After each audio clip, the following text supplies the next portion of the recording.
इस वीडियो में मैं आपसे बात करूंगा आरएस प्री 2012 से लेकर 2023 तक जितने भी इंडियन पॉलिटी के क्वेश्चन पूछे गए हैं 150 प्लस एमसीक्यू क्वेश्चन की चर्चा करने जा रहा हूं। एक ही क्लास में आपको 150 प्लस एमसीक्यू क्वेश्चन देखने को मिलेगी। इतने दिन जो मैंने आपको अलग अलग पार्ट में क्वेश्चन करवाए थे वो सभी आज एक ही वीडियो में मैंने मर्ज कर दिए हैं।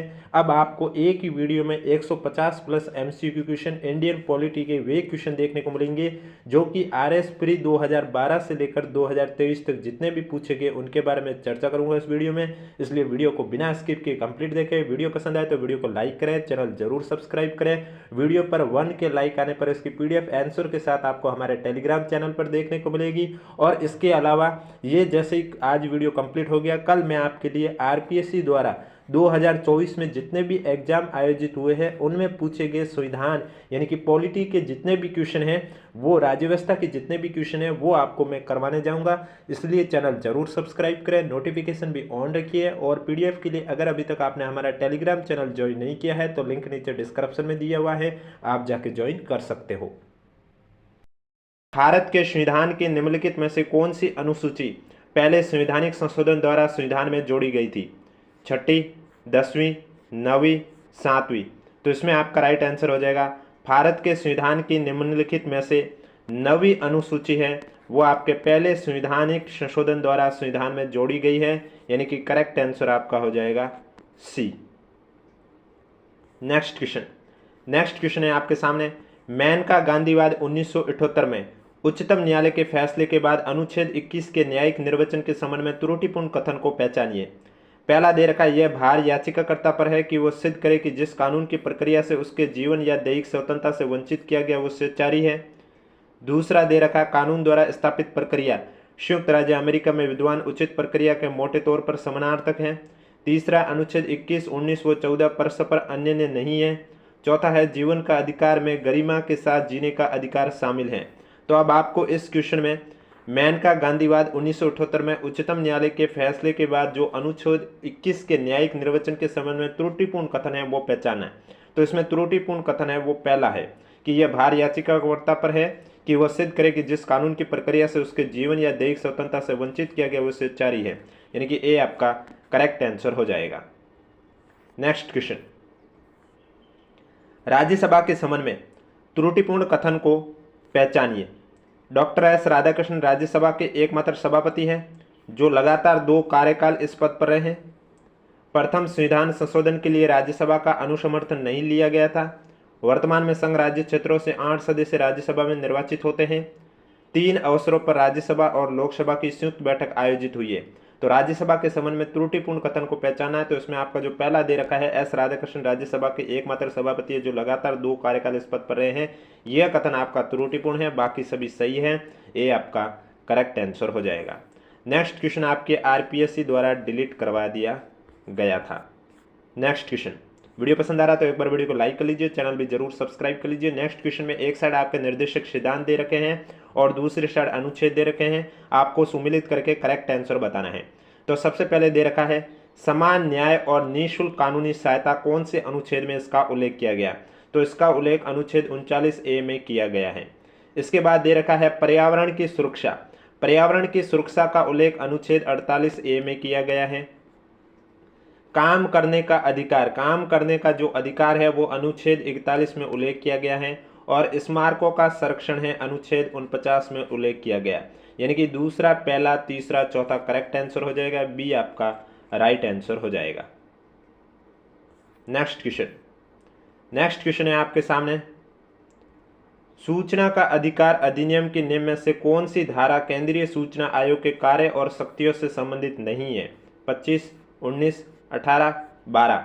तो इसमें आपका राइट आंसर हो जाएगा सूचना का अधिकार अधिनियम धारा 12 केंद्रीय सूचना आयोग के कार्य और शक्तियों से संबंधित नहीं है, डी आपका करेक्ट आंसर हो जाएगा। नेक्स्ट क्वेश्चन, निम्नलिखित में से किस आयोग ने अंतर राज्य परिषद के स्थान पर अंतर सरकार परिषद स्थापित करने की अनुशंसा की थी? राजमनार आयोग, पुंछी आयोग, प्रशासनिक सुधार आयोग 1969, सरकारी आयोग। तो इसमें आपका सरकारी आयोग है, यह अंतर राज्य परिषद के स्थान पर अंतर सरकार परिषद स्थापित करने की अनुशंसा की थी, डी आपका करेक्ट आंसर हो जाएगा। निम्नलिखित कथनों पर विचार कीजिए और कौन सा कथन सही है वो आपको इसमें बताना है। पहला दे रखा है, राजनीति शास्त्रियों द्वारा कही गई कांग्रेस प्रणाली का 1989 के लोकसभा चुनाव के साथ अंत हो गया है। 1989 के लोकसभा चुनाव में भारतीय राष्ट्रीय कांग्रेस सबसे बड़ी अकेली पार्टी के रूप में उभरी है। तो इसमें पहला और दूसरा दोनों कथन आपके सत्य हैं, दोनों सही है, यानी कि बी आपका राइट आंसर हो जाएगा। नेक्स्ट क्वेश्चन में आपको एक साइड CAG दे रखा है और दूसरे साइड अनुच्छेद दे रखे हैं। आपको सही उत्तर का विकल्प चुनना है, सुमिलित करके करेक्ट आंसर बताना है। तो सबसे पहले है CAG की नियुक्ति कौन से अनुच्छेद में उल्लेख किया गया है। तो इसकी नियुक्ति का उल्लेख 148 अनुच्छेद 148 में किया गया है। इसके बाद आपका आता है CAG के कर्तव्य और शक्तियाँ क्या हैं। तो इनके कर्तव्य और शक्तियाँ हैं वो अनुच्छेद 149 में उल्लेख किया गया है। संघ के खातों का प्रपत्र की बात करें तो संघ के खातों का प्रपत्र है यह आपके अनुच्छेद 150 में उल्लेख किया गया है। कौन से अनुच्छेद में? 150 में। और ऑडिट रिपोर्ट की बात करें तो ऑडिट रिपोर्ट का जो उल्लेख है वो अनुच्छेद 151 में किया गया है, यानी कि पहला, तीसरा, चौथा, दूसरा, ए आपका करेक्ट आंसर हो जाएगा। नेक्स्ट क्वेश्चन, निम्न में से कौन सा कथन राजस्थान के मुख्यमंत्री के संबंध में सही नहीं है। पहला दे रखा, मोहनलाल सुखाड़िया ने 4 बार मुख्यमंत्री पद की शपथ ली है। दूसरा दे रखा, 1975 के आपातकाल के समय मुख्यमंत्री हरिदेव जोशी थे। तीसरा दे रखा, बरकतुल्ला खान सबसे कम समय तक मुख्यमंत्री रहे हैं। चौथा दे रखा, CS वेंकटाचार्य निर्वाचित मुख्यमंत्री नहीं थे। तो जो बरकतुल्ला खान सबसे कम समय तक मुख्यमंत्री रहे ये आपका कथन गलत है, सी आपका राइट आंसर हो जाएगा। राजस्थान के मुख्यमंत्री के संबंध में सही नहीं है। बाकी मोहनलाल सुखाड़िया 4 बार मुख्यमंत्री पद की शपथ ली, सही है। 1975 के आपातकाल के समय मुख्यमंत्री हरिदेव जोशी थे, ये भी सही है। और CS वेंकटाचार्य निर्वाचित मुख्यमंत्री नहीं थे, ये भी आपका सही है। तो करेक्ट आंसर हो जाएगा सी। नेक्स्ट क्वेश्चन, राजस्थान की मंत्रिपरिषद की न्यूनतम सदस्य संख्या क्या हो सकती है? 12, 10, 8 और 5। तो न्यूनतम सदस्य संख्या आप सभी को मालूम है 12 है और अधिकतम संख्या आपके 30 है, यानी कि विधानसभा के जितने विधायक हैं उनका 15% अधिकतम कितना हो सकता है? 15%। तो उस हिसाब से आप देख सकते हैं राजस्थान में 200 विधानसभा सदस्य विधानसभा के विधायक है और 200 विधायक का 15% आपका हो गया 30।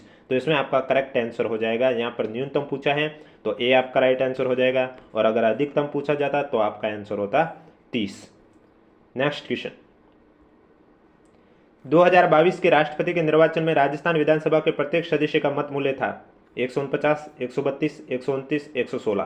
तो इसमें आपका राइट आंसर हो जाएगा 2022 के राष्ट्रपति के निर्वाचन में राजस्थान विधानसभा के प्रत्येक सदस्य का जो मत मूल्य था वो आपका 129 था, यानी कि सी आपका करेक्ट आंसर हो जाएगा।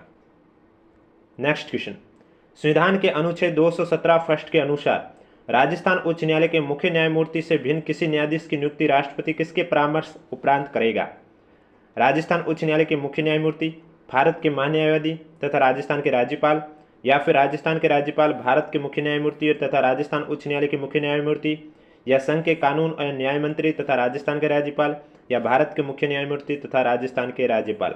अब इस क्वेश्चन में यह पूछा गया है कि संविधान के अनुच्छेद 217 फर्स्ट के अनुसार राजस्थान उच्च न्यायालय के मुख्य न्यायमूर्ति से भिन्न किसी न्यायाधीश की नियुक्ति राष्ट्रपति किसके परामर्श उपरांत करेगा? तो इसमें आपका राइट आंसर हो जाएगा राजस्थान के राज्यपाल, भारत के मुख्य न्यायमूर्ति तथा राजस्थान उच्च न्यायालय के मुख्य न्यायमूर्ति के अनुशंसा पर करेगा। तो करेक्ट आंसर आपका हो जाएगा बी। नेक्स्ट क्वेश्चन, निम्न में से किसकी सिफारिश पर राजस्थान में राज प्रमुख के पद को समाप्त कर राज्यपाल की व्यवस्था की गई है? राज्य विधानसभा, संविधान सभा, राज्य पुनर्गठन आयोग, राज्य प्रशासनिक सुधार आयोग। अब आपको मालूम है 1956 से पहले राज प्रमुख का पद था और 1 नवंबर 1956 से राज प्रमुख की जगह राज्यपाल का स्थान ले लिया गया। तो ये किसकी सिफारिश पर? तो इसमें आपका राइट आंसर हो जाएगा राज्य पुनर्गठन आयोग, यानी कि सी आपका राइट आंसर हो जाएगा। और प्रथम राज प्रमुख कौन थे? मान सिंह द्वितीय और प्रथम राज्यपाल गुरुमुख निहाल सिंह। नेक्स्ट क्वेश्चन,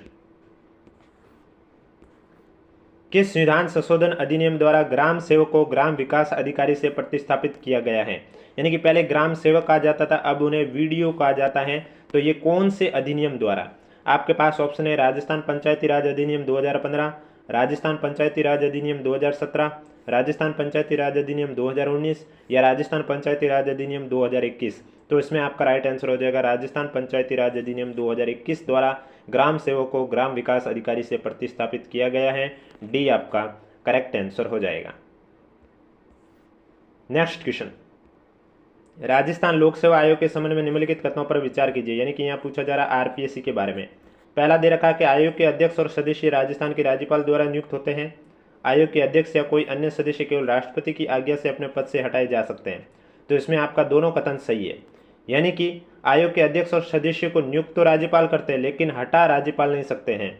हटा सिर्फ राष्ट्रपति की आज्ञा से ही वो अपने पद से हटाए जा सकते हैं। तो इसमें आपका पहला और दूसरा दोनों सही है, यानी कि बी आपका राइट आंसर हो जाएगा। और वर्तमान में आरपीएससी के कार्यवाहक अध्यक्ष कौन है? Kailash Chand Meena. Next question,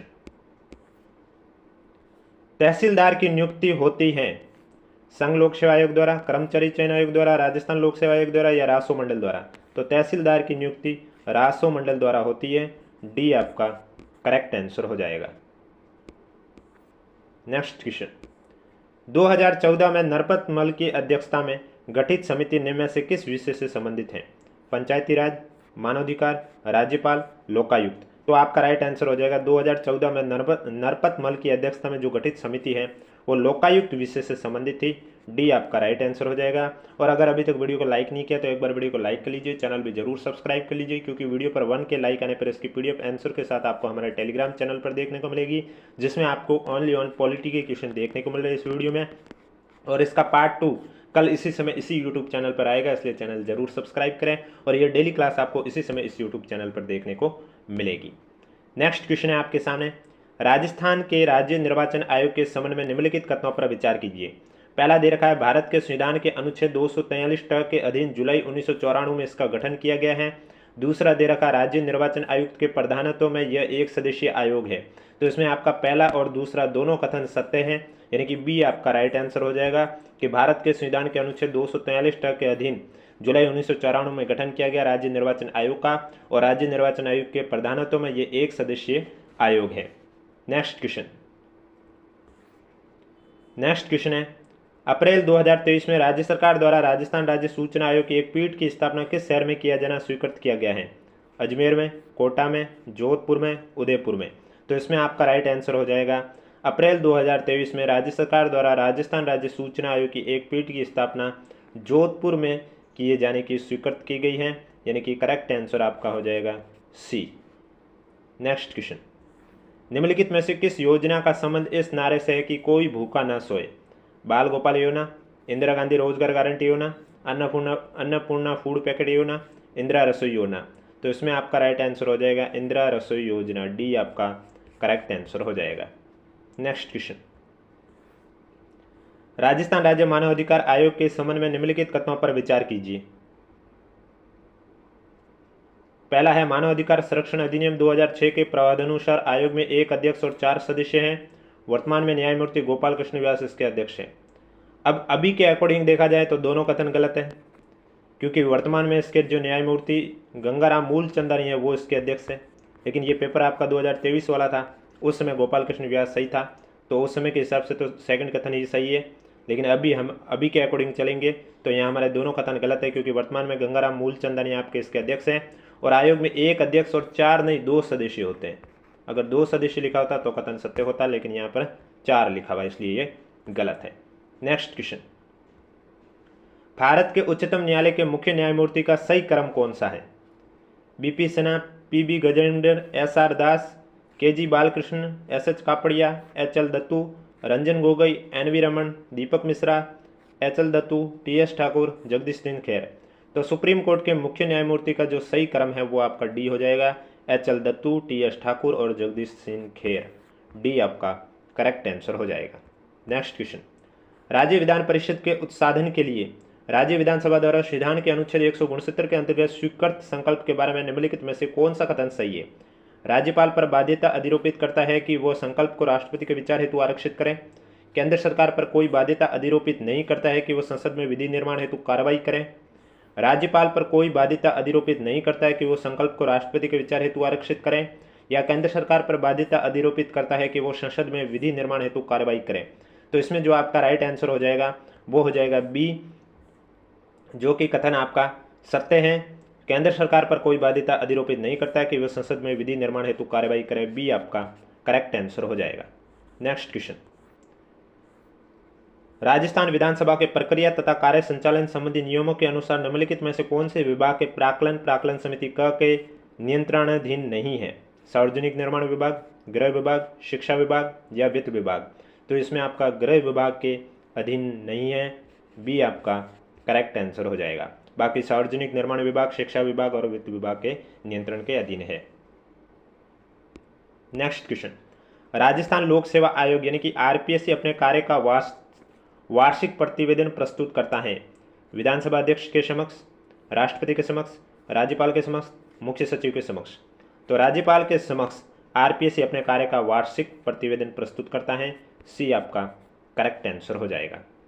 next question, Rajasthan नगरपालिका अधिनियम 2009 के प्रावधानों के अनुसार राज्य सरकार द्वारा नगर परिषद में अधिकतम कितने व्यक्ति नाम निर्दिष्ट किए जा सकते हैं? 10, 12, 8, 6?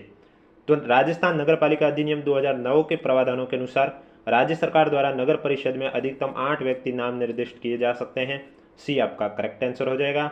इस वीडियो में मैं आपको आरएएस 2012 से लेकर 2023 तक जितने भी एग्जाम आयोजित हुए आरएएस के, उन सभी में पूछे गए ओनली फॉर पॉलिटी के क्वेश्चन ही ला रहा हूँ, राजस्थान और इंडिया दोनों के। इसलिए ये आपका इसका पार्ट 2 भी देखने को मिलेगा, वो भी कल आपको इसी समय। इसलिए अगर अभी तक आपने चैनल सब्सक्राइब नहीं किया है तो चैनल जरूर सब्सक्राइब करें। निम्नलिखित में से इसके बाद आपको ऐसे ही साइंस के भी क्वेश्चन देखने को मिलेंगे। निम्नलिखित में से नागरिक अधिकार पत्र के मूल तत्वों में कौन सम्मिलित नहीं है? विभाग तथा अभिकरण द्वारा प्रदान की जा रही सेवाओं का विवरण, सेवाओं का लाभ उठाने के लिए विभिन्न विधियों को प्रचारित करना, किसी लोक अभिलेख की अपेक्षा या अभिकरण के कार्य के निरीक्षण का प्रावधान? तो इसमें आपका डी करेक्ट आंसर हो जाएगा। अभिकरण के कार्य के निरीक्षण का प्रावधान डी आपका राइट आंसर हो जाएगा। नेक्स्ट क्वेश्चन, राजस्थान प्रशासनिक सेवा अधिकारियों को पहली बार जिला कलेक्टर के रूप में पदस्थापना निम्नलिखित में से किस वर्ष की गई? 2021, 2013, 2009 या 2008? तो पहली बार जिला कलेक्टर के रूप में पदस्थापना 2009 में की गई है। सी आपका करेक्ट आंसर हो जाएगा। नेक्स्ट क्वेश्चन, राजस्थान के निम्नलिखित मुख्यमंत्री में से कौन लोकसभा के सदस्य नहीं रहे? हरिदेव जोशी, भैरव सिंह शेखावत, टिक्काराम पालीवाल, बरकतुल्ला खान? तो इसमें मैं आपको बता देता हूं, आपके जो टिक्काराम पालीवाल हैं ये आपके लोकसभा के सदस्य रहे हैं। बाकी ए बी डी, इसमें आपको यह बताना है कि राजस्थान के निम्नलिखित मुख्यमंत्री इसमें से कौन लोकसभा के सदस्य नहीं रहे? तो हरिदेव जोशी हैं, ये भी नहीं रहे हैं। इसके बाद भैरव सिंह शेखावत भी लोकसभा के सदस्य नहीं रहे हैं और बरकतुल्ला खान भी नहीं रहे। तो ए बी डी आपका करेक्ट आंसर हो जाएगा। डी आपका राइट आंसर हो जाएगा। सिर्फ टिक्काराम पालीवाल आपके लोकसभा के सदस्य के अध्यक्ष सदस्य रहे हैं। नेक्स्ट क्वेश्चन है, निम्नलिखित में से कौन राजस्थान राज्य मानवाधिकार आयोग के अध्यक्ष पद पर नियुक्ति हेतु अधिकृत हैं? मुख्य सचिव स्तर का अधिकारी, उच्च न्यायालय का मुख्य न्यायाधीश, प्रमुख समाज सेवी व्यक्ति या पुलिस महानिदेशक स्तर का अधिकारी?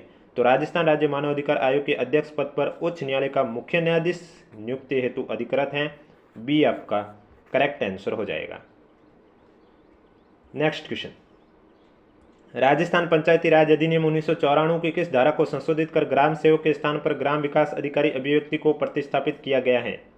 88, 90, 91, 90? तो आपका इसमें राइट आंसर हो जाएगा। राजस्थान पंचायती राज अधिनियम 1994 की धारा 90 में ग्राम सेवक के स्थान पर वीडीओ यानी कि ग्राम विकास अधिकारी अभिव्यक्ति को प्रतिस्थापित किया गया है। बी आपका राइट आंसर हो जाएगा, जो कि 2021 में किया गया है। यह भी आपको पता होना चाहिए। नेक्स्ट क्वेश्चन, दो कथन दे रखे हैं। पहला कथन दे रखा है, नियंत्रक और मालिका परीक्षक का कर्तव्य न केवल वह की वैधता सुनिश्चित करना है अपितु औचित्य भी है, और दूसरा उसे वित्तीय प्रशासन के क्षेत्र में संविधान और संसद के कानूनों को बनाए रखना है। कथन सही है, कारण भी सही है और कारण की सही व्याख्या भी सही की रखी है। बी आपका करेक्ट आंसर हो जाएगा। नेक्स्ट दो क्वेश्चन आपके जो कंटिन्यू आ रहे हैं ये आपके आरपीएससी द्वारा डिलीट कर दिया गया है। आरपीएससी द्वारा डिलीट कर दिया गया है। नेक्स्ट क्वेश्चन, भारत के संविधान के अनुच्छेद 103 के तहत राष्ट्रपति लोकसभा सदस्यों की निर्भरताओं से संबंधित किसी भी प्रश्न पर कोई निर्णय देने से पूर्व निम्नलिखित में से किसकी राय लेगा? आपके पास ऑप्शन है लोकसभा अध्यक्ष, निर्वाचन आयोग, उच्चतम न्यायालय या महान्यायवादी। तो इसमें आपका राइट आंसर हो जाएगा भारत के संविधान के अनुच्छेद 103 के तहत राष्ट्रपति लोकसभा सदस्यों की निर्भरताओं से संबंधित किसी भी प्रश्न पर कोई भी निर्णय देने से पूर्व वो किसकी राय लेगा? वो राय लेगा निर्वाचन आयोग की। बी आपका करेक्ट आंसर हो जाएगा।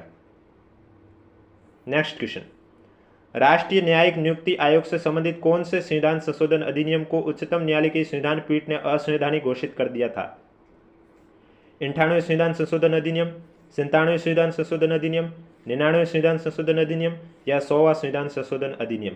तो इसमें आपका राइट आंसर हो जाएगा राष्ट्रीय न्यायिक नियुक्ति आयोग से संबंधित 99वें संविधान संशोधन अधिनियम को उच्चतम न्यायालय की संविधान पीठ ने असंवैधानिक घोषित कर दिया है। सी आपका करेक्ट आंसर हो जाएगा। नेक्स्ट क्वेश्चन, मुख्यमंत्री चिरंजीवी स्वास्थ्य बीमा योजना, अब उस समय यह मुख्यमंत्री चिरंजीवी स्वास्थ्य बीमा योजना था। अब आपको कमेंट बॉक्स में बताना है कि वर्तमान में इस योजना का नाम बदलकर क्या किया गया है। तो उस समय की ये बात पूछी गई है कि कौन सी विशेषता गलत है। योजना के अंतर्गत विभिन्न बीमारियों के 15 से 76 प्रकार के पैकेज उपलब्ध हैं। मरीज जिस बीमारी के लिए अस्पताल में भर्ती होता है उसके 5 दिन पहले और डिस्चार्ज के 10 दिन बाद अस्पताल में की गई जांच और दवाइयों परामर्श शुल्क का वही पैकेज की राशि में सम्मिलित है। ये गलत है। इसकी शुरुआत 1 मई 2021 से की गई, ये भी सही है। इस योजना के अंतर्गत गंभीर बीमारी हेतु 4.5 लाख रुपये राशि का बीमा कवर प्रतिवर्ष प्रति परिवार दे हैं। अब इसको बढ़ा दिया गया है, तो इसमें यानी कि पहले के अकॉर्डिंग देखा जाए तो इसमें आपका बी है वो गलत है। नेक्स्ट क्वेश्चन, राज्य निर्वाचन आयोग राजस्थान से संबंधित निम्नलिखित कथनों पर विचार कीजिए। राज्य निर्वाचन आयोग राजस्थान का गठन दिसंबर 1994 में हुआ था। इसका एक सचिव होता है जो राज्य का मुख्य निर्वाचन अधिकारी भी होता है। राज्य निर्वाचन आयोग राजस्थान से संबंधित निम्नलिखित कथन पर विचार करना है। तो इसमें आपका सिर्फ बी है वो सही है कि हाँ इसमें एक सचिव होता है जो राज्य का मुख्य निर्वाचन अधिकारी होता है। तो इसमें आपका राइट आंसर हो जाएगा बी। नेक्स्ट क्वेश्चन, गुरुमुख निहाल सिंह को राजस्थान का प्रथम राज्यपाल नियुक्त कब किया गया? 2 नवंबर 1956, 25 अक्टूबर 1956, 1 नवंबर 1956, 26 अक्टूबर 1956? तो आपका राइट आंसर हो जाएगा 25 अक्टूबर 1956 को गुरुमुख निहाल सिंह को राजस्थान का प्रथम राज्यपाल नियुक्त किया गया है। बी आपका राइट आंसर हो जाएगा। राज्यपाल से पहले राजस्थान में राज प्रमुख का पद था और मान सिंह द्वितीय राज प्रमुख थे।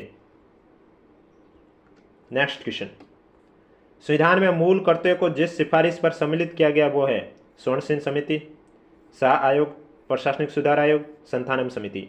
तो मूल कर्तव्य को स्वर्ण सिंह समिति सिफारिश पर सम्मिलित किया गया है। ए आपका करेक्ट आंसर हो जाएगा। नेक्स्ट क्वेश्चन, राजस्थान उच्च न्यायालय के निम्नलिखित न्यायाधीशों में से कौन राजस्थान सरकार में राज्य मंत्री के पद पर आसीन रहे? जस्टिस मोहम्मद यामीन, जस्टिस सूरज नारायण, जस्टिस फारूक हसन या जस्टिस यादराम मीणा? तो इसमें से राजस्थान उच्च न्यायालय के निम्नलिखित न्यायाधीशों में से कौन राजस्थान सरकार में राज्य मंत्री के पद पर आसीन रहे हैं? राइट आंसर हो जाएगा जस्टिस फारूक हसन, यानी कि सी आपका राइट आंसर हो जाएगा। नेक्स्ट क्वेश्चन, भारत के संविधान में वर्णित नीति निर्देशक तत्वों का सुमिलित युग्म पहचानिए। समान न्याय और निःशुल्क विधि सहायता अनुच्छेद 42, कृषि और पशुपालन का संगठन अनुच्छेद 43, ग्राम पंचायतों का संगठन 41, पुरुषों और स्त्रियों दोनों का समान कार्य के लिए समान वेतन अनुच्छेद 39? तो इसमें आपका जो पुरुषों और स्त्रियों दोनों के लिए समान वेतन अनुच्छेद 39 है, यह नीति निर्देशक तत्वों में सुमिलित युग्म में सही है। डी आपका राइट आंसर हो जाएगा। और अगर अभी तक वीडियो को लाइक नहीं किया तो एक बार वीडियो को लाइक कर लीजिए, चैनल भी जरूर सब्सक्राइब कर लीजिए क्योंकि इसका पार्ट 2 है वो कल आपको इसी समय इस यूट्यूब चैनल पर देखने को मिलेगा। भारतीय संविधान सभा के संबंध में निम्नलिखित में से कौन सा कथन सही है? यह वयस्क मताधिकार पर आधारित नहीं थी, यह प्रत्यक्ष निर्वाचन का परिणाम थी, यह बहुदलीय संरचना नहीं थी, यह कई समितियों के माध्यम से कार्यरत थी। सही उत्तर का चयन करके नीचे कोड का चयन कीजिए। तो इसमें पहला दे रखा यह वयस्क मताधिकार पर आधारित नहीं थी, ये आपका सही है। और जो डी दे रखा ये कई समितियों के माध्यम से कार्यरत थी, ये भी आपका सही है। ए और डी सही है, यानी कि ए आपका करेक्ट आंसर हो जाएगा। नेक्स्ट क्वेश्चन है, भारत के उच्चतम न्यायालय के न्यायाधीश की आयु ऐसे प्राधिकारी द्वारा या ऐसे रीति से अवधारित की जाएगी जिसका संसद विधि द्वारा उपबंध करे अंतस्थापित किया गया है? 15वें संविधान संशोधन द्वारा, 16वें संविधान संशोधन द्वारा, 17वें संविधान संशोधन द्वारा या 18वें संविधान संशोधन द्वारा? तो भारत के उच्चतम न्यायालय के न्यायाधीश की आयु ऐसे प्राधिकारी द्वारा और ऐसी रीति से अवधारित की जाएगी जिसका संसद विधि द्वारा उपबंध करे 15वें संविधान संशोधन द्वारा। ए आपका करेक्ट आंसर हो जाएगा। नेक्स्ट क्वेश्चन, मूल अधिकारों से संबंधित निम्नलिखित निर्णयों का सही काल क्रमानुसार आपको चुनना है। गोलकनाथ बनाम पंजाब राज्य, केशवनाथ भारती बनाम केरल राज्य, मिनरल मिल्स बनाम भारत संघ, ए के गोपालम बनाम मद्रास राज्य। तो इसमें सबसे पहले नंबर पर आएगा A.K. गोपालम बनाम मद्रास राज्य, उसके बाद आएगा गोलकनाथ बनाम पंजाब राज्य, इसके बाद आपका आ जाएगा केशवानंद भारती बनाम केरल राज्य, और लास्ट में आ जाएगा मिनरल बनाम भारत संघ। यानी कि DABC यानी कि सी आपका राइट आंसर हो जाएगा। नेक्स्ट क्वेश्चन, निम्नलिखित में से कौन स्वर्णसिंह समिति 1976 के सदस्य रहे हैं? A.R. अंतुले, S.S. रे, हरिदेव जोशी, C.F. स्टीवन। तो इनमें से स्वर्णसिंह समिति 1976 के सदस्य कौन रहे? A.R. अंतुले रहे हैं, S.S. रे भी रहे, C.M. स्टीफन भी रहे, लेकिन हरिदेव जोशी नहीं रहे। A.B.D करेक्ट आंसर, सी आपका राइट आंसर हो जाएगा। नेक्स्ट क्वेश्चन, भारत के संविधान के अनुच्छेद 240 के अंतर्गत कुछ संघ राज्य क्षेत्रों के लिए विनियमन बनाने की राष्ट्रपति की शक्ति के संदर्भ में निम्न में से कौन सा युग्म सही सम्मिलित नहीं है? 240 क अंडमान निकोबार द्वीप, 240 ख लक्षद्वीप, 240 फर्स्ट ग पुडुचेरी, 240 फर्स्ट घ दमन और दीव। तो इसमें से कौन सा युग्म सही सम्मिलित नहीं है? अनुच्छेद 240 के अंतर्गत कुछ संघ राज्य क्षेत्र के लिए विनियम बनाने की राष्ट्रपति की शक्ति के संदर्भ में। तो इसमें आपका जो पुडुचेरी दे रखा है 240 पहले का ख, ये गलत है, बाकी आपका सही है। 240 का अंडमान निकोबार द्वीप सही है, 240 का लक्षद्वीप भी सही है, 240 ग दमन द्वीप भी सही है। तो सी आपका करेक्ट आंसर हो जाएगा। और अगर अभी तक वीडियो को लाइक नहीं किया तो एक बार वीडियो को लाइक कर लीजिए, चैनल भी जरूर सब्सक्राइब कर लीजिए। नेक्स्ट क्वेश्चन, निम्नलिखित में से कौन सी तारीख को भारत के राष्ट्रपति ने अपनी शक्तियों का प्रयोग करते हुए उद्घोषणा द्वारा यह घोषणा की गंभीर आपात विद्यमान है जिसके कारण आंतरिक अशांति से भारत की सुरक्षा को गंभीर खतरा है? 26 अक्टूबर 1962, 3 दिसंबर 1971, 25 जून 1975, 26 जून 1975। तो इसमें आपका राइट आंसर हो जाएगा 25 जून 1975, यानी कि सी आपका करेक्ट आंसर हो जाएगा। नेक्स्ट क्वेश्चन, भारतीय संविधान के अनुच्छेद 87 के अंतर्गत भारत का राष्ट्रपति अभिभाषण देता है संसद के दोनों सदनों की संयुक्त बैठक में, संसद के दोनों सदनों के संयुक्त अधिवेशन में, संसद के दोनों सदनों के संयुक्त सत्र में, या एक साथ समवेत संसद के दोनों सदनों में? तो भारतीय संविधान के अनुच्छेद 87 के अंतर्गत भारत का राष्ट्रपति अभिभाषण देता है एक साथ समवेत संसद के दोनों सदनों में। डी आपका करेक्ट आंसर हो जाएगा। लोकसभा के प्रक्रिया और कार्य संचालन नियम के अंतर्गत नियम 377 के अधीन लोकसभा के सदस्यों द्वारा एक दिन में अधिकतम कितने मामले उठाए जा सकते हैं? 19, 20, 21, 22।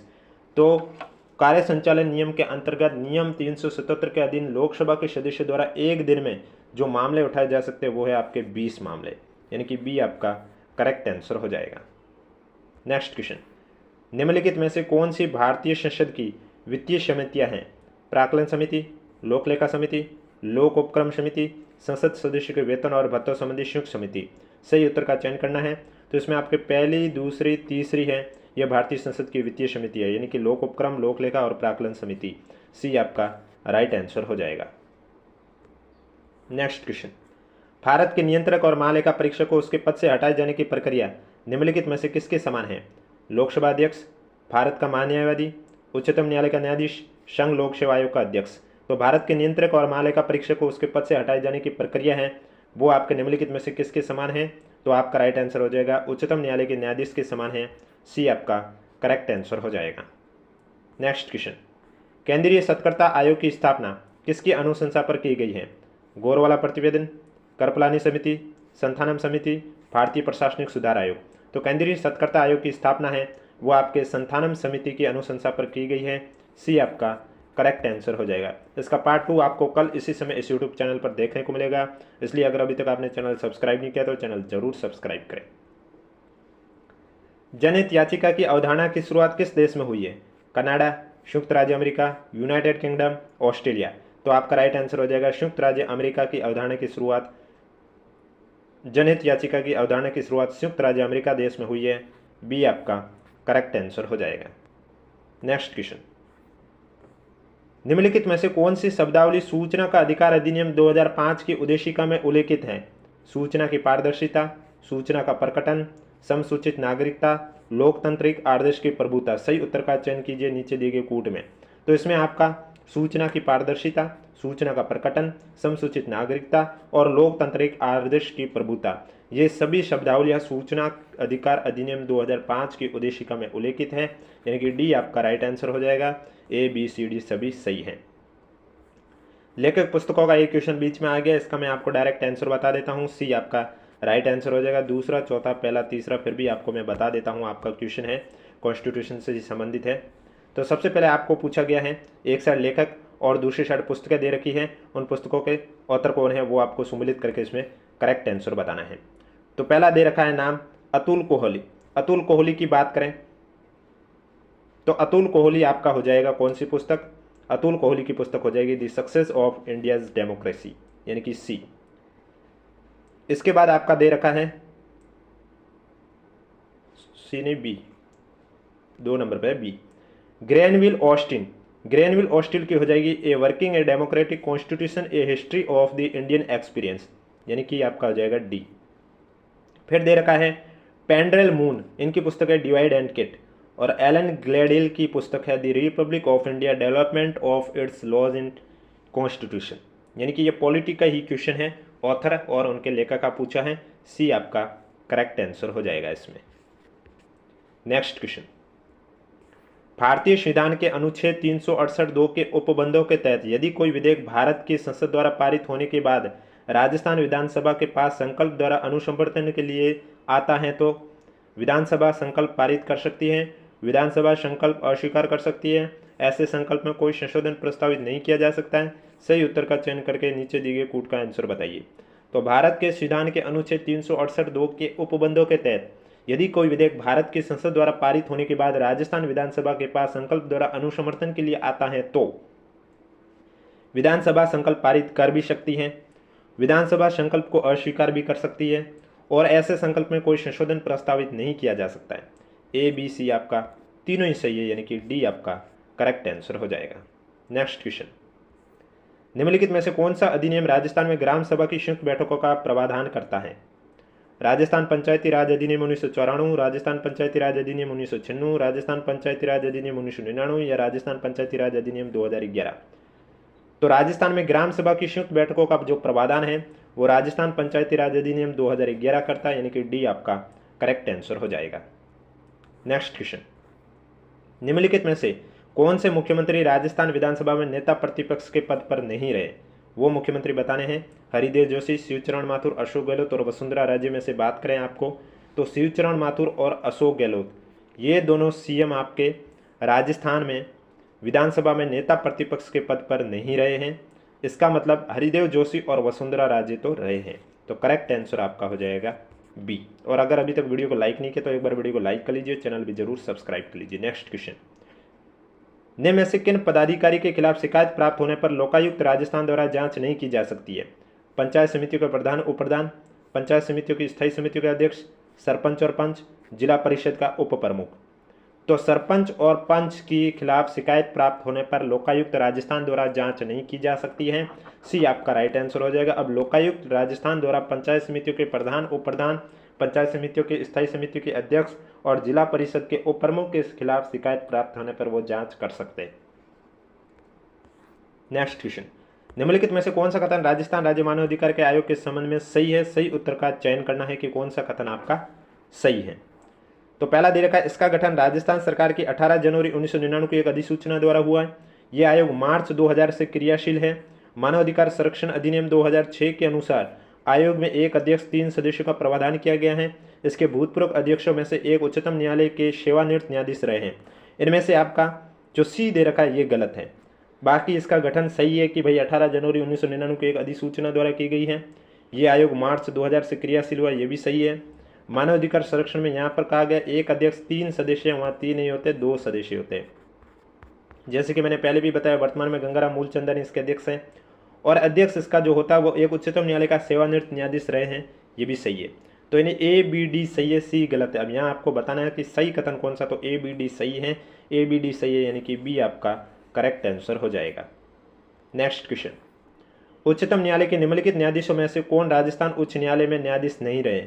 न्यायमूर्ति NL Kasliwal, B S Chauhan, A K Mathur या आर सी लाहौटी।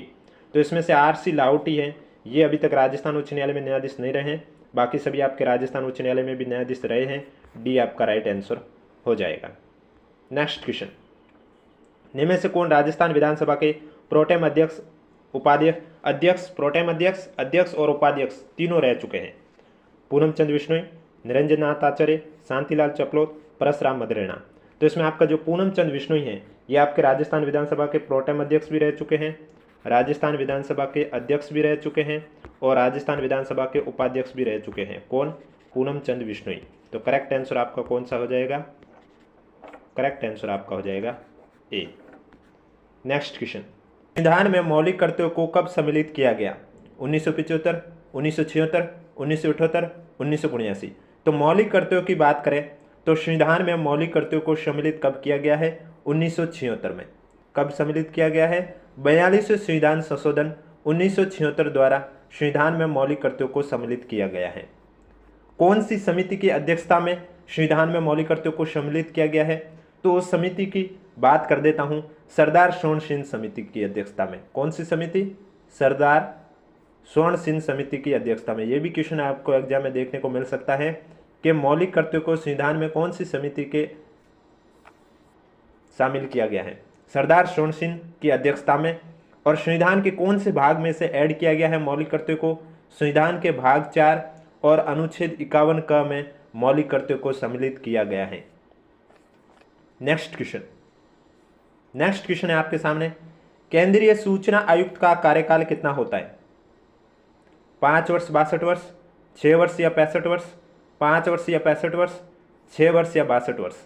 तो यहाँ ऑप्शन 1 भी सही नहीं है, क्योंकि केंद्रीय सूचना आयुक्त की बात करें तो केंद्रीय सूचना आयुक्त का जो कार्यकाल होता है वो 3 वर्ष या 65 वर्ष की आयु जो भी कंप्लीट हो। यानी कि अगर किसी व्यक्ति की उम्र 65 वर्ष हो चुकी है लेकिन उसने अपना कार्यभार संभाले 2 वर्ष ही हुए तो भी उसका कार्यकाल पूर्ण माना जाएगा, या फिर किसी व्यक्ति का कार्य संभाले हुए 3 वर्ष हो गया है और उसकी आयु भले ही फिर 60 वर्ष की क्यों ना हो तो भी उसका कार्यकाल पूर्ण माना जाएगा। यानी कि 3 वर्ष या 65 वर्ष में जो भी पहले होगा वो कार्यकाल पूर्ण हो जाएगा। और जो मुख्य चुनाव आयुक्त की बात करें, ये तो केंद्रीय सूचना आयुक्त की क्वेश्चन पूछा गया है। अगर मुख्य चुनाव आयुक्त का पूछा जाता तो आपका उसमें हो जाता 6 वर्ष या 65 वर्ष। 6 वर्ष या 65 वर्ष जो भी पहले हो मुख्य चुनाव आयुक्त का कार्यकाल कंप्लीट माना जाता है। तो इसमें आपको जो 5 दे रखा है यहाँ आपका 3 वर्ष होना था और 65 वर्ष की आयु। नेक्स्ट क्वेश्चन, निम्नलिखित में से किस विधायी सदन को समाप्त किया जा सकता है? लोकसभा, राज्यसभा, विधान परिषद, विधानसभा। तो इसमें बात करें अनुच्छेद 169 के तहत विधान परिषद को समाप्त किया जा सकता है। सी आपका राइट आंसर हो जाएगा।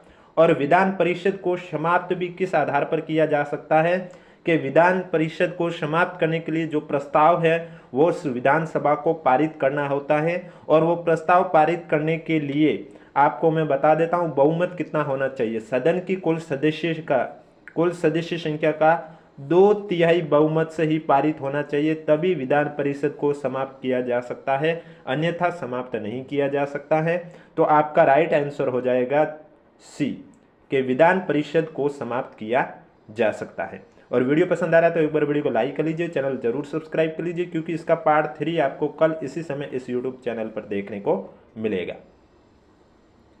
राज्यों के निम्नलिखित में से किस समूह पर पैसा एक्ट 1996 परिवर्तनीय नहीं है? पैसा यानी पंचायत अनुसूचित क्षेत्रों में विस्तार अधिनियम 1996, ये आपके 10 राज्यों में परिवर्तनीय है। वो 10 राज्य कौन कौन से हैं मैं आपको बता देता हूँ। आंध्र प्रदेश, छत्तीसगढ़, गुजरात, हिमाचल प्रदेश, झारखंड, मध्य प्रदेश, महाराष्ट्र, उड़ीसा, राजस्थान और तेलंगाना। इन 10 राज्यों में ये अधिनियम परिवर्तनीय है। अब आपको ऑप्शन में पूछा गया कि 1996 परिवर्तनीय नहीं है। आपके पास ऑप्शन में दे रखा है असम, मेघालय, तमिलनाडु, राजस्थान, तेलंगाना, महाराष्ट्र, हिमाचल प्रदेश, गुजरात, छत्तीसगढ़, आंध्र प्रदेश, झारखंड, उड़ीसा। तो मैंने अभी आपको बताया था राजस्थान, तेलंगाना, महाराष्ट्र में है, क्योंकि जो अभी हमको मैंने 10 राज्य बताए हैं उनमें ये शामिल थे। हिमाचल प्रदेश, गुजरात, छत्तीसगढ़ भी शामिल था, आंध्र प्रदेश, झारखंड, उड़ीसा भी शामिल था, लेकिन असम, मेघालय, तमिलनाडु नहीं था। तो इसका मतलब जो करेक्ट आंसर है वो आपका हो जाएगा ए, कि इन 3 राज्यों में ये जो ऑप्शन दे रखे हैं उसके अकॉर्डिंग असम, मेघालय, तमिलनाडु में 1996 पैसा परिवर्तनीय नहीं है। नेक्स्ट क्वेश्चन है, निम्नलिखित राज्यों और संघ शासित क्षेत्र के समूह में से किसकी लोकसभा में केवल 1 सीट है? अरुणाचल प्रदेश, सिक्किम, लक्षद्वीप, दूसरा ऑप्शन गोवा, मेघालय, नागालैंड, तीसरा ऑप्शन चंडीगढ़, सिक्किम, मिजोरम, चौथा ऑप्शन मणिपुर, दादर और नागर हवेली और पुडुचेरी। तो इसमें बात करें सबसे पहले आप सभी की देख लेते हैं कि लोकसभा सीटें कितनी हैं। अरुणाचल प्रदेश में आपको मालूम है 2 है लोकसभा की सीटें। सिक्किम की बात करें तो सिक्किम में आपकी कितनी है लोकसभा की सीटें? 1 है, यानी कि अरुणाचल प्रदेश में 2 है, सिक्किम में आपके 1 है, लक्षद्वीप में भी 1 है, गोवा की बात करें गोवा में 2 है, मेघालय में भी 2 है लोकसभा सीटें, नागालैंड में भी 1 है, चंडीगढ़ की बात करें तो चंडीगढ़ में आपके 1 है, सिक्किम में भी 1 है और मिजोरम में भी 1 है। इसके बाद आपके पास है मणिपुर। मणिपुर में आपके कितनी है? 2 है, दादर नागर हवेली में 2 है और पुडुचेरी में 1 है। अब क्वेश्चन में पूछा गया है कि निम्नलिखित राज्य और संघ शासित क्षेत्र के समूह जहां पर लोकसभा में केवल 1 सीट है। तो आप ऑप्शन नंबर सी देखोगे जहां पर तीनों में मैंने 1-1-1 लिखा, यानी कि चंडीगढ़, सिक्किम और मिजोरम, इन तीनों में लोकसभा की केवल 1-1 सीट है। तो सी आपका करेक्ट आंसर हो जाएगा। अब पहले मैं अरुणाचल प्रदेश को ऐड कर दिया इसलिए फिर यहाँ पर 2 हो गए और बाकी सिक्किम लक्षद्वीप 1-1 है। दूसरे में गोवा मेघालय में 2-2 है, नागालैंड में 1 है और चौथे में मणिपुर दादर नागर हवेली में 2-2 है और पुडुचेरी में 1 है। तो करेक्ट आंसर आपका सी हो जाएगा, जहाँ पर दे रखे सभी में आपके 1-1 लोकसभा सीट है। और वीडियो पसंद आ रहा है तो एक बार वीडियो को लाइक कर लीजिए, चैनल भी जरूर सब्सक्राइब कर लीजिए। नेक्स्ट क्वेश्चन, 2 सूची दे रखी है, आपको सुमिलित करके करेक्ट आंसर बताना है, अनुच्छेद से आपको सुमिलित करना है। तो सबसे पहले आपको दे रखा है उपाधियों का निषेध कौन से अनुच्छेद में उल्लेख किया गया है। उपाधियों का निषेध की बात करें तो यह आपका अनुच्छेद 18 में इसका उल्लेख किया गया है। धार्मिक मामलों के प्रबंध की स्वतंत्रता की बात करें तो यह आपका अनुच्छेद 26 में इसका उल्लेख किया गया है। अल्पसंख्यकों की भाषा का संरक्षण की बात करें तो इसका उल्लेख अनुच्छेद 29 में किया गया है। और शिक्षा के अधिकार की बात करें तो शिक्षा के अधिकार का उल्लेख अनुच्छेद 21 का में किया गया है। यानी कि तीसरा, चौथा, पहला, दूसरा आपका करेक्ट आंसर हो जाएगा। इसका मतलब ऑप्शन नंबर सी आपका राइट आंसर हो जाएगा। और इसकी पीडीएफ वीडियो पर 1 के लाइक आने पर आपको हमारे टेलीग्राम चैनल पर देखने को मिलेगी, जिसका लिंक नीचे डिस्क्रिप्शन में दिया हुआ है। नेक्स्ट क्वेश्चन, निम्न में से एक भारत सरकार अधिनियम 1935 की मुख्य विशेषताओं में से नहीं थी। यह प्रांतीय स्वायत्तता के सूत्रपात का संकेत था। इस अधिनियम में अखिल भारतीय महासंघ का प्रावधान था। इसने प्रांतीय स्तर पर द्वैध शासन प्रणाली को समाप्त कर केंद्र में लागू कर दिया और प्रांतीय स्तर में द्वैध शासन प्रणाली जो शुरू है वो 1919 के अधिनियम द्वारा शुरू की गई थी और 1935 के अधिनियम में समाप्त कर दी गई और केंद्र में यह द्वैध शासन प्रणाली लागू कर दी गई। चौथी, अवशिष्ट विषय प्रांतीय विधायिका को आवंटित किए गए। तो इनमें से भारत सरकार अधिनियम 1935 की मुख्य विशेषताओं में चौथी जो विशेषता ये नहीं है कि अवशिष्ट विषय प्रांतीय विधायकों को आवंटित किए गए थे, ये आपका गलत है। बाकी आपके तीनों सही है कि प्रांतीय स्वायत्तता के सूत्रपात का संकेत सही है। इस अधिनियम में अखिल भारतीय महासंघ का प्रावधान था, ये भी सही है। और प्रांतीय स्तर पर द्वैध शासन प्रणाली को समाप्त कर केंद्र में लागू कर दिया गया, ये भी आपका सही है। नेक्स्ट क्वेश्चन है आपके सामने, भारत के राष्ट्रपति के महाभियोग की प्रक्रिया है न्यायिक प्रक्रिया, अर्धन्यायिक प्रक्रिया, विधायी प्रक्रिया, कार्यपालिका प्रक्रिया। तो भारत के राष्ट्रपति के महाभियोग की जो प्रक्रिया है वो आपके अर्धन्यायिक प्रक्रिया है, बी आपका राइट आंसर हो जाएगा। और राष्ट्रपति में महाभियोग का जो उल्लेख है वो अनुच्छेद 61 में किया गया। कौन से अनुच्छेद में किया गया? अनुच्छेद 61 में महाभियोग का उल्लेख किया गया है राष्ट्रपति के लिए। तो 61 आपका हो जाएगा अनुच्छेद और इसमें आपका राइट आंसर हो जाएगा अर्धन्यायिक प्रक्रिया, यानी कि बी आपका राइट आंसर हो जाएगा। नेक्स्ट क्वेश्चन है, राजस्थान राज्य में 30 जून 2016 तक कितनी बार राष्ट्रपति शासन लागू किया गया? आज की डेट भी देख ली जाए कि यानी कि 13 जनवरी, अगर हम देखा जाए जनवरी 2025 का भी पूछ ले तो भी अब तक कितनी बार राष्ट्रपति शासन लागू किया गया है?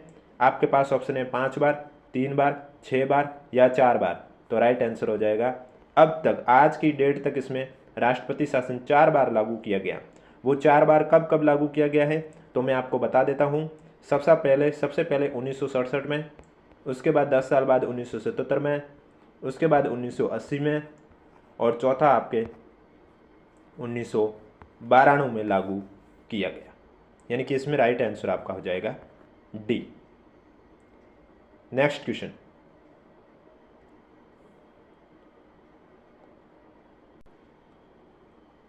सन 1952 के परिसीमन आयोग ने राजस्थान विधानसभा की सदस्य संख्या कितनी निर्धारित की थी? 200, 160, 188, प्रत्येक जिले में 3 विधायक। तो 1952 के परिसीमन आयोग की बात करें तो उन्होंने राजस्थान विधानसभा की सदस्य संख्या वो कितनी निर्धारित की है, तो इसमें आपका जो करेक्ट आंसर हो जाएगा 160, करेक्ट आंसर हो जाएगा बी। 1952 के परिसीमन आयोग ने राजस्थान विधानसभा की संख्या 160 निर्धारित की है और वर्तमान में राजस्थान विधानसभा में सदस्यों की संख्या कितनी है, 200 विधायकों की संख्या कितनी है, 200। और राज्य मंत्री परिषद की बात करें तो इसमें अधिकतम कितने रह सकते हैं मंत्री, 30, जो कि आपके विधानसभा की सदस्य संख्या का 15% होता है, और न्यूनतम आपके 12। नेक्स्ट क्वेश्चन, राजस्थान के राज्यपाल के रूप में श्री कल्याण सिंह की नियुक्ति के पूर्व निम्नलिखित में से कौन राज्य के कार्यवाहक राज्यपाल थे? ओपी कोहली, राम नरेश यादव, राम नायक, मार्गरेट अल्वा। अब ये पेपर आपका 2016 का है, तो उस टाइम का ये क्वेश्चन पूछा गया है। तो राजस्थान के राज्यपाल के रूप में श्री कल्याण सिंह की नियुक्ति के पहले जो राज्य के कार्यवाहक राज्यपाल थे वो आपके कौन थे, राम नायक, यानी कि सी आपका करेक्ट आंसर हो जाएगा। और वर्तमान की बात करें तो वर्तमान में राजस्थान के राज्यपाल कौन है, हरिभाऊ किशन राव बागड़े। नेक्स्ट क्वेश्चन है आपके सामने, राजस्थान लोक सेवा आयोग यानी कि यहाँ बात हो रही है आरपीएससी की। आरपीएससी के अध्यक्ष के रूप में निम्नलिखित में से किसका कार्यकाल सबसे लंबा रहा है? मोहम्मद याकूब, यतेंद्र सिंह, डीएस तिवारी, सीआर चौधरी। तो आरपीएससी के अध्यक्ष के रूप में देखा जाए तो सबसे लंबा जो कार्यकाल है वो डीएस तिवारी का रहा, सी आपका राइट आंसर हो जाएगा। और वर्तमान में कार्यवाहक अध्यक्ष कौन है, कैलाश चंद मीणा है। कौन है, कैलाश चंद मीणा है। अब आरपीएससी के अध्यक्ष की बात करें, इनका कार्यकाल होता है वो 6 साल या 62 वर्ष की आयु, जो भी पहले कंप्लीट हो उतना ही उनका कार्यकाल होता है। अगर उनके 62 वर्ष से पहले 6 साल का कार्यकाल कंप्लीट हो जाता तो भी उनका कार्यकाल कंप्लीट माना जाएगा, या फिर उनके 6 साल का कार्यकाल कंप्लीट होने से पहले उनकी उम्र 62 वर्ष हो जाती है तो भी उनका कार्यकाल है वो कंप्लीट माना जाएगा। यानी कि 6 साल और 62 वर्ष जो भी उनका पहले हो वो कार्यकाल कंप्लीट माना जाएगा। नेक्स्ट क्वेश्चन, जिला आयोजन समिति में निर्वाचित और पदेन सदस्य कितने होते हैं? 20 और 5, 20 और 3, 20 और 2, 20 और 10। तो जिला आयोजन समिति में बात करें तो इसमें टोटल 25 सदस्य होते हैं। कितने होते हैं? 25 सदस्य होते हैं, जिसमें से 20 सदस्य तो आपके निर्वाचित होते हैं। 20 सदस्य कैसे होते हैं? निर्वाचित होते हैं। और पीछे बचे जो 5 सदस्य हैं वो आपके पदेन सदस्य होते हैं। किस टाइप के सदस्य होते हैं? पदेन सदस्य होते हैं। और इसका उल्लेख यानी कि जिला योजना समिति का जो उल्लेख है ये संविधान के अनुच्छेद 243 ZD में किया गया है। 243 ZD में इसका उल्लेख किया गया है। और वीडियो पसंद आ रहा है तो एक बार वीडियो को लाइक भी कर लीजिए, चैनल भी जरूर सब्सक्राइब कर लीजिए, क्योंकि डेली ये क्लास आपको इसी समय इस यूट्यूब चैनल पर देखने को मिलेगी। नेक्स्ट क्वेश्चन, जिला दंड नायक के रूप में जिला कलेक्टर की शक्तियां हैं? कानून व व्यवस्था बनाए रखना, पुलिस पर नियंत्रण रखना, विदेशियों के पारपत्रों की जांच करना, भू राजस्व एकत्रित करना। कूट में से सही उत्तर का चयन कीजिए। तो जिला दंड नायक के रूप में जिला कलेक्टर के पास जो शक्तियां होती है, एक तो कानून व्यवस्था बनाए रखना जिला कलेक्टर की शक्तियां हैं, पुलिस पर नियंत्रण रखना ये भी जिला कलेक्टर की शक्तियां हैं, विदेशियों के पारपत्रों की जांच करना ये भी जिला कलेक्टर की शक्ति है, लेकिन भू राजस्व एकत्रित करना जिला कलेक्टर की शक्ति नहीं है।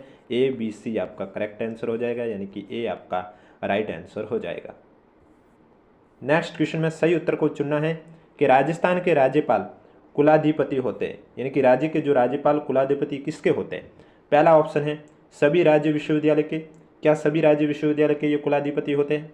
दूसरा, सभी राज्य विश्वविद्यालय तथा राज्य में कार्यरत सभी केंद्रीय विश्वविद्यालय के, यानी कि सभी राज्यों के विश्वविद्यालय और उस राज्य में जो भी सेंट्रल विश्वविद्यालय उनके कुलाधिपति होते हैं। तीसरा ऑप्शन है सभी राज्य और निजी विश्वविद्यालय के कुलाधिपति, यानी कि सभी गवर्नमेंट और प्राइवेट विश्वविद्यालय के कुलाधिपति होते हैं क्या? चौथा है सभी राज्य विश्वविद्यालय, राज्य में स्थित केंद्रीय विश्वविद्यालय तथा राज्य के सभी निजी विश्वविद्यालय, यानी कि चौथा ऑप्शन कह रहा है जो राज्य में जितने भी विश्वविद्यालय, चाहे वो आपका सेंट्रल लेवल का हो, स्टेट लेवल का हो या प्राइवेट हो, उन सभी विश्वविद्यालय के कुलाधिपति होते हैं। इनमें से सही उत्तर का चयन करना है। तो राजस्थान के जो राज्यपाल जो कुलाधिपति होते हैं वो सिर्फ और सिर्फ राज्य के जो विश्वविद्यालय होते हैं उनके कुलाधिपति होते हैं, यानी कि ए आपका करेक्ट आंसर हो जाएगा। ना तो वो सेंट्रल के होते हैं ना ही प्राइवेट के होते हैं, बस सभी राज्य के जो विश्वविद्यालय हैं उनके राज्यपाल कुलाधिपति होते हैं। नेक्स्ट क्वेश्चन है, राजस्थान सूचना आयोग का गठन कब हुआ? 18 अप्रैल 2008, 18 अप्रैल 2006, 18 अप्रैल 2007, 18 अप्रैल 2005। तो राजस्थान सूचना आयोग का गठन आपका 18 अप्रैल 2006 को हुआ। 18 अप्रैल 2006 को इसका गठन हुआ है। और इसके कार्यकाल की बात करें तो इसका कार्यकाल यानी कि सूचना आयोग का जो कार्यकाल है वो 3 वर्ष, सूचना आयुक्त होता है उनका कार्यकाल 3 वर्ष या 65 वर्ष, जो भी पहले कंप्लीट हो कार्यकाल पूर्ण माना जाएगा। अगर उनका कार्यकाल 3 वर्ष का हो चुका है और उम्र 65 वर्ष नहीं हुई है तो भी उनका कार्यकाल पूर्ण माना जाएगा, या फिर उनका कार्यकाल अभी 1 या 2 वर्ष का हुआ और उनकी उम्र 65 वर्ष की हो गई है तो भी उनका कार्यकाल पूर्ण माना जाएगा। अब राजस्थान सूचना आयोग का तो गठन 18 अप्रैल 2006 को किया गया। प्रथम मुख्य सूचना आयुक्त किसे बनाया गया? तो राजस्थान में प्रथम मुख्य सूचना आयुक्त बनाया गया श्री टी श्रीनिवासन को। श्री टी श्रीनिवासन को राज्य का पहला मुख्य सूचना आयुक्त बनाया गया है और वर्तमान में आपके ML मोहन लाल लाठर इसके सूचना आयुक्त है। वर्तमान में कौन है सूचना आयुक्त? मोहन लाल लाठर है। और पहले कौन थे? प्रथम जो है वो श्री टी श्रीनिवासन थे। अगर वीडियो पसंद आ रहा है तो एक बार वीडियो को लाइक भी कर लीजिए और चैनल भी जरूर सब्सक्राइब कर लीजिए। नेक्स्ट क्वेश्चन में सही उत्तर को चयन करना है। राज्य स्तर पर लोकायुक्त की नियुक्ति की सर्वप्रथम अनुशंसा किसने की थी? राजस्थान प्रशासनिक सुधार समिति ने, भारत का प्रशासनिक सुधार आयोग ने, द्वितीय प्रशासनिक सुधार आयोग ने, या संतानम समिति ने। तो पूछा है राज्य स्तर पर जो लोकायुक्त है उनकी नियुक्ति सर्वप्रथम अनुशंसा किसने की थी? तो उनकी नियुक्ति की सर्वप्रथम जो अनुशंसा है वो भारत का प्रशासनिक सुधार आयोग 1966-70 ने की थी, यानी कि बी आपका करेक्ट आंसर हो जाएगा। नेक्स्ट क्वेश्चन में सही विकल्प को आपको चुनना है। 2 या 2 से अधिक राज्यों के लिए संयुक्त लोक सेवा आयोग अध्यक्ष की नियुक्ति वो कौन करता है? सबसे बड़े राज्य के राज्यपाल के द्वारा, भारत के राष्ट्रपति के द्वारा, सभी संबंधित राज्यों के राज्यपाल की समिति द्वारा, या संबंधित राज्यपाल की सिफारिश पर भारत के राष्ट्रपति के द्वारा। यानी कि अगर 2 या 2 से अधिक राज्यों के लिए लोक सेवा आयोग संयुक्त रूप से बना दिया जाए तो फिर उसका अध्यक्ष की नियुक्ति है वो कौन करेगा? ऐसी कंडीशन में जो अध्यक्ष की नियुक्ति है वो भारत के राष्ट्रपति के द्वारा की जाएगी, यानी कि बी आपका करेक्ट आंसर हो जाएगा। नेक्स्ट क्वेश्चन, राजस्थान विधानसभा के इतिहास में 30 जून 2016 तक कितनी बार विश्वास प्रस्ताव प्रस्तुत हुआ और उस पर चर्चा हुई है? 1 बार, 2 बार, 3 बार, 4 बार। अब ये पेपर 2016 का है तो उस समय का क्वेश्चन है तो उसके अकॉर्डिंग आपका 4 बार करेक्ट आंसर हो जाएगा। नेक्स्ट क्वेश्चन है संविधान संशोधन करने के विधेयक को वीटो करने की राष्ट्रपति की शक्ति सहमति देनी होगी शब्द से स्थापन करके किस संशोधन द्वारा छीन ली गई है? वीटो करने की राष्ट्रपति की शक्ति सहमति देनी होगी, इस शब्द को किस संशोधन द्वारा छीन लिया गया? आपके पास ऑप्शन है 23वां संविधान संशोधन, 24वां संविधान संशोधन, 42वां संविधान संशोधन या 44वां संविधान संशोधन। तो इसे 24वें संविधान संशोधन द्वारा छीन लिया गया, यानी कि जो करेक्ट आंसर है वो आपका हो जाएगा बी आपका राइट आंसर हो जाएगा। नेक्स्ट क्वेश्चन, भारत की प्रभुता, एकता और अखंडता की रक्षा करने, उसे अक्षुण्ण रखने के मूल कर्तव्य को किस स्थान पर रखा गया? पहले, दूसरे, तीसरे या चौथे? तो भारत की प्रभुता, एकता और अखंडता की रक्षा करने, उसे अक्षुण्ण रखने के मूल कर्तव्य को है वो आपका राइट आंसर हो जाएगा तीसरे स्थान पर रखा गया, सी आपका करेक्ट आंसर हो जाएगा। संविधान में कौन सा भाग पंचायत से संबंधित है? मैं जो भी क्वेश्चन के आंसर बता रहा हूँ ये आपके आरपीएससी के आंसर की के अकॉर्डिंग ही आपको आंसर बता रहा हूँ। 8वां भाग, 9वां भाग, 9वां ए, 9वां बी।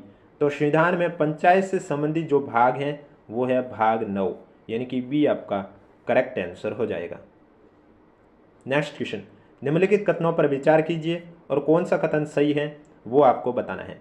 पहला है 44वें संवैधानिक संशोधन 1978 द्वारा राज्य नीति के सभी निर्देशक तत्वों को अनुच्छेद 14 और 19 में उल्लेखित मूल अधिकारों पर प्राथमिकता प्रदान की गई है। और दूसरा दे रखा है मिनर्वा मिल्स वाद 1980 के निर्णय में उच्चतम न्यायालय ने यह व्यवस्था दी है कि केवल अनुच्छेद 39 ख और ग में उल्लिखित राज्य नीति निर्देशक तत्वों को अनुच्छेद 14 और 19 में उल्लिखित मूल अधिकारों पर प्राथमिकता संवैधानिक है। तो इसमें केवल आपका बी है वो आपका करेक्ट है, यानी कि जो करेक्ट आंसर है वो आपका हो जाएगा केवल बी सही है, बी आपका राइट आंसर हो जाएगा। डेली ये क्लास आपको इसी समय इसी यूट्यूब चैनल पर देखने को मिलेगी और 1 के वीडियो पर लाइक आने पर इसकी आपको पीडीएफ भी आंसर के साथ हमारे टेलीग्राम चैनल पर देखने को मिलेगी, जिसका लिंक नीचे डिस्क्रिप्शन में दिया हुआ है। नेक्स्ट क्वेश्चन में आपको सुमिलित करके करेक्ट आंसर बताना है। एक साइड संशोधन दे रखे हैं और दूसरी साइड संशोधन का प्रावधान दे रखा है, आपको सुमिलित करके करेक्ट आंसर बताना है। तो इसमें सबसे पहले आपका दे रखा है अनुच्छेद 19 फर्स्ट के अंतर्गत सहकारी समितियां बनाने का जो अधिकार है वो किस संशोधन के तहत किया गया है। तो इसमें आपका हो जाएगा 97वां संशोधन 2012। फिर दे रखा है रिक्तियों के बैकलॉग को भरने में अनुसूचित जाति और अनुसूचित जनजाति के आरक्षण का संरक्षण ये किस अनुच्छेद में किया गया है। ये आपके 81वां संविधान संशोधन 2000 के द्वारा किया गया है। राष्ट्रीय न्यायिक नियुक्ति आयोग का निर्माण किस संशोधन द्वारा किया गया है। तो इसका 99वां संशोधन 2015 द्वारा किया गया है। और मंत्री परिषद के आकार को परिमित करना ये कौन से अनुच्छेद के तहत किया गया है। ये 91वां संविधान संशोधन 2004 द्वारा किया गया है, यानी कि तीसरा, पहला, चौथा, दूसरा करेक्ट आंसर हो जाएगा, बी आपका राइट आंसर हो जाएगा। नेक्स्ट क्वेश्चन में भारत सरकार की कल्याणकारी योजनाएं हैं और उनका सार तत्व है, सुमिलित करके करेक्ट आंसर बताना है। पहला दे रखा है नई रोशनी कार्यक्रम, ये किसका सार तत्व है। तो ये आपका हो जाएगा महिला सशक्तिकरण का, यानी कि पहला। फिर दे रखा है दिशा, दिशा आपका हो जाएगा सूचना प्रौद्योगिकी प्रशिक्षण, यानी कि चौथा। फिर दे रखा प्रधानमंत्री जनधन योजना, ये आपका हो जाएगा वित्तीय समावेशन, यानी कि दूसरा। और लास्ट है स्वावलंबन योजना, ये आपका हो जाएगा नई पेंशन प्रणाली, यानी कि तीसरा। पहला, चौथा, दूसरा, तीसरा, पहला, चौथा, दूसरा, तीसरा, यानी कि बी आपका करेक्ट आंसर हो जाएगा। नेक्स्ट क्वेश्चन में संवैधानिक प्रावधान और स्रोत दे रखे हैं, आपको करेक्ट आंसर बताना है। मौलिक अधिकार की बात करें तो मौलिक अधिकार में आपका हो जाएगा अमेरिकी अधिकार पत्र। राज्य के नीति निर्देशक तत्व आयरिश संविधान से लिया गया है, तीसरा सही हो जाएगा। मंत्रिमंडलीय सरकार की बात करें तो ये ब्रिटिश संविधान से लिया गया है। और केंद्र राज्य के जो संबंध है वो कनाडा के संविधान से लिया गया है, यानी कि चौथा, तीसरा, पहला, दूसरा, सी आपका करेक्ट आंसर हो जाएगा। चौथा, तीसरा, पहला और दूसरा। नेक्स्ट क्वेश्चन में कथन और कारण दे रखे हैं, आपको सही आंसर बताना है। कथन दे रखा है कि भारत की संघात्मक संरचना का मुख्य उद्देश्य इसकी बहुआयामी विविधताओं में से एक राष्ट्र का निर्माण करना और राष्ट्रीय एकता को संरक्षित करना था। कारण दे रखा है विविधताओं के समन्वय से एक शख्स न कि कमजोर भारतीय राष्ट्रीयता का निर्माण हुआ है। तो इसमें आपका कथन और कारण दोनों आपस में सत्य हैं और आर ए की भी सही व्याख्या करता है, यानी कि ए आपका करेक्ट आंसर हो जाएगा।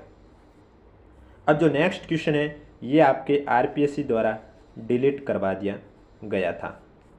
नेक्स्ट क्वेश्चन है आपके सुमिलित करके करेक्ट आंसर बताना है। तो सबसे पहले दे रखा है भारत शासन अधिनियम 1935, आप सभी को मालूम है। क्रिप्स प्रस्ताव की बात करें तो क्रिप्स प्रस्ताव आपका 1942, यानी कि चौथा। अगस्त प्रस्ताव की बात करें तो अगस्त प्रस्ताव आप सभी को मालूम है 1940, यानी कि दूसरा। और वेवल योजना की बात करें तो वेवल योजना आपका हो जाएगा 1945, यानी कि तीसरा। पहला, चौथा, दूसरा, तीसरा, ए आपका करेक्ट आंसर हो जाएगा। भारत शासन अधिनियम 1935, क्रिप्स प्रस्ताव 1942, अगस्त प्रस्ताव 1940 और वेवल योजना 1945। नेक्स्ट क्वेश्चन भी आपके आरपीएससी द्वारा डिलीट करवा दिया गया था।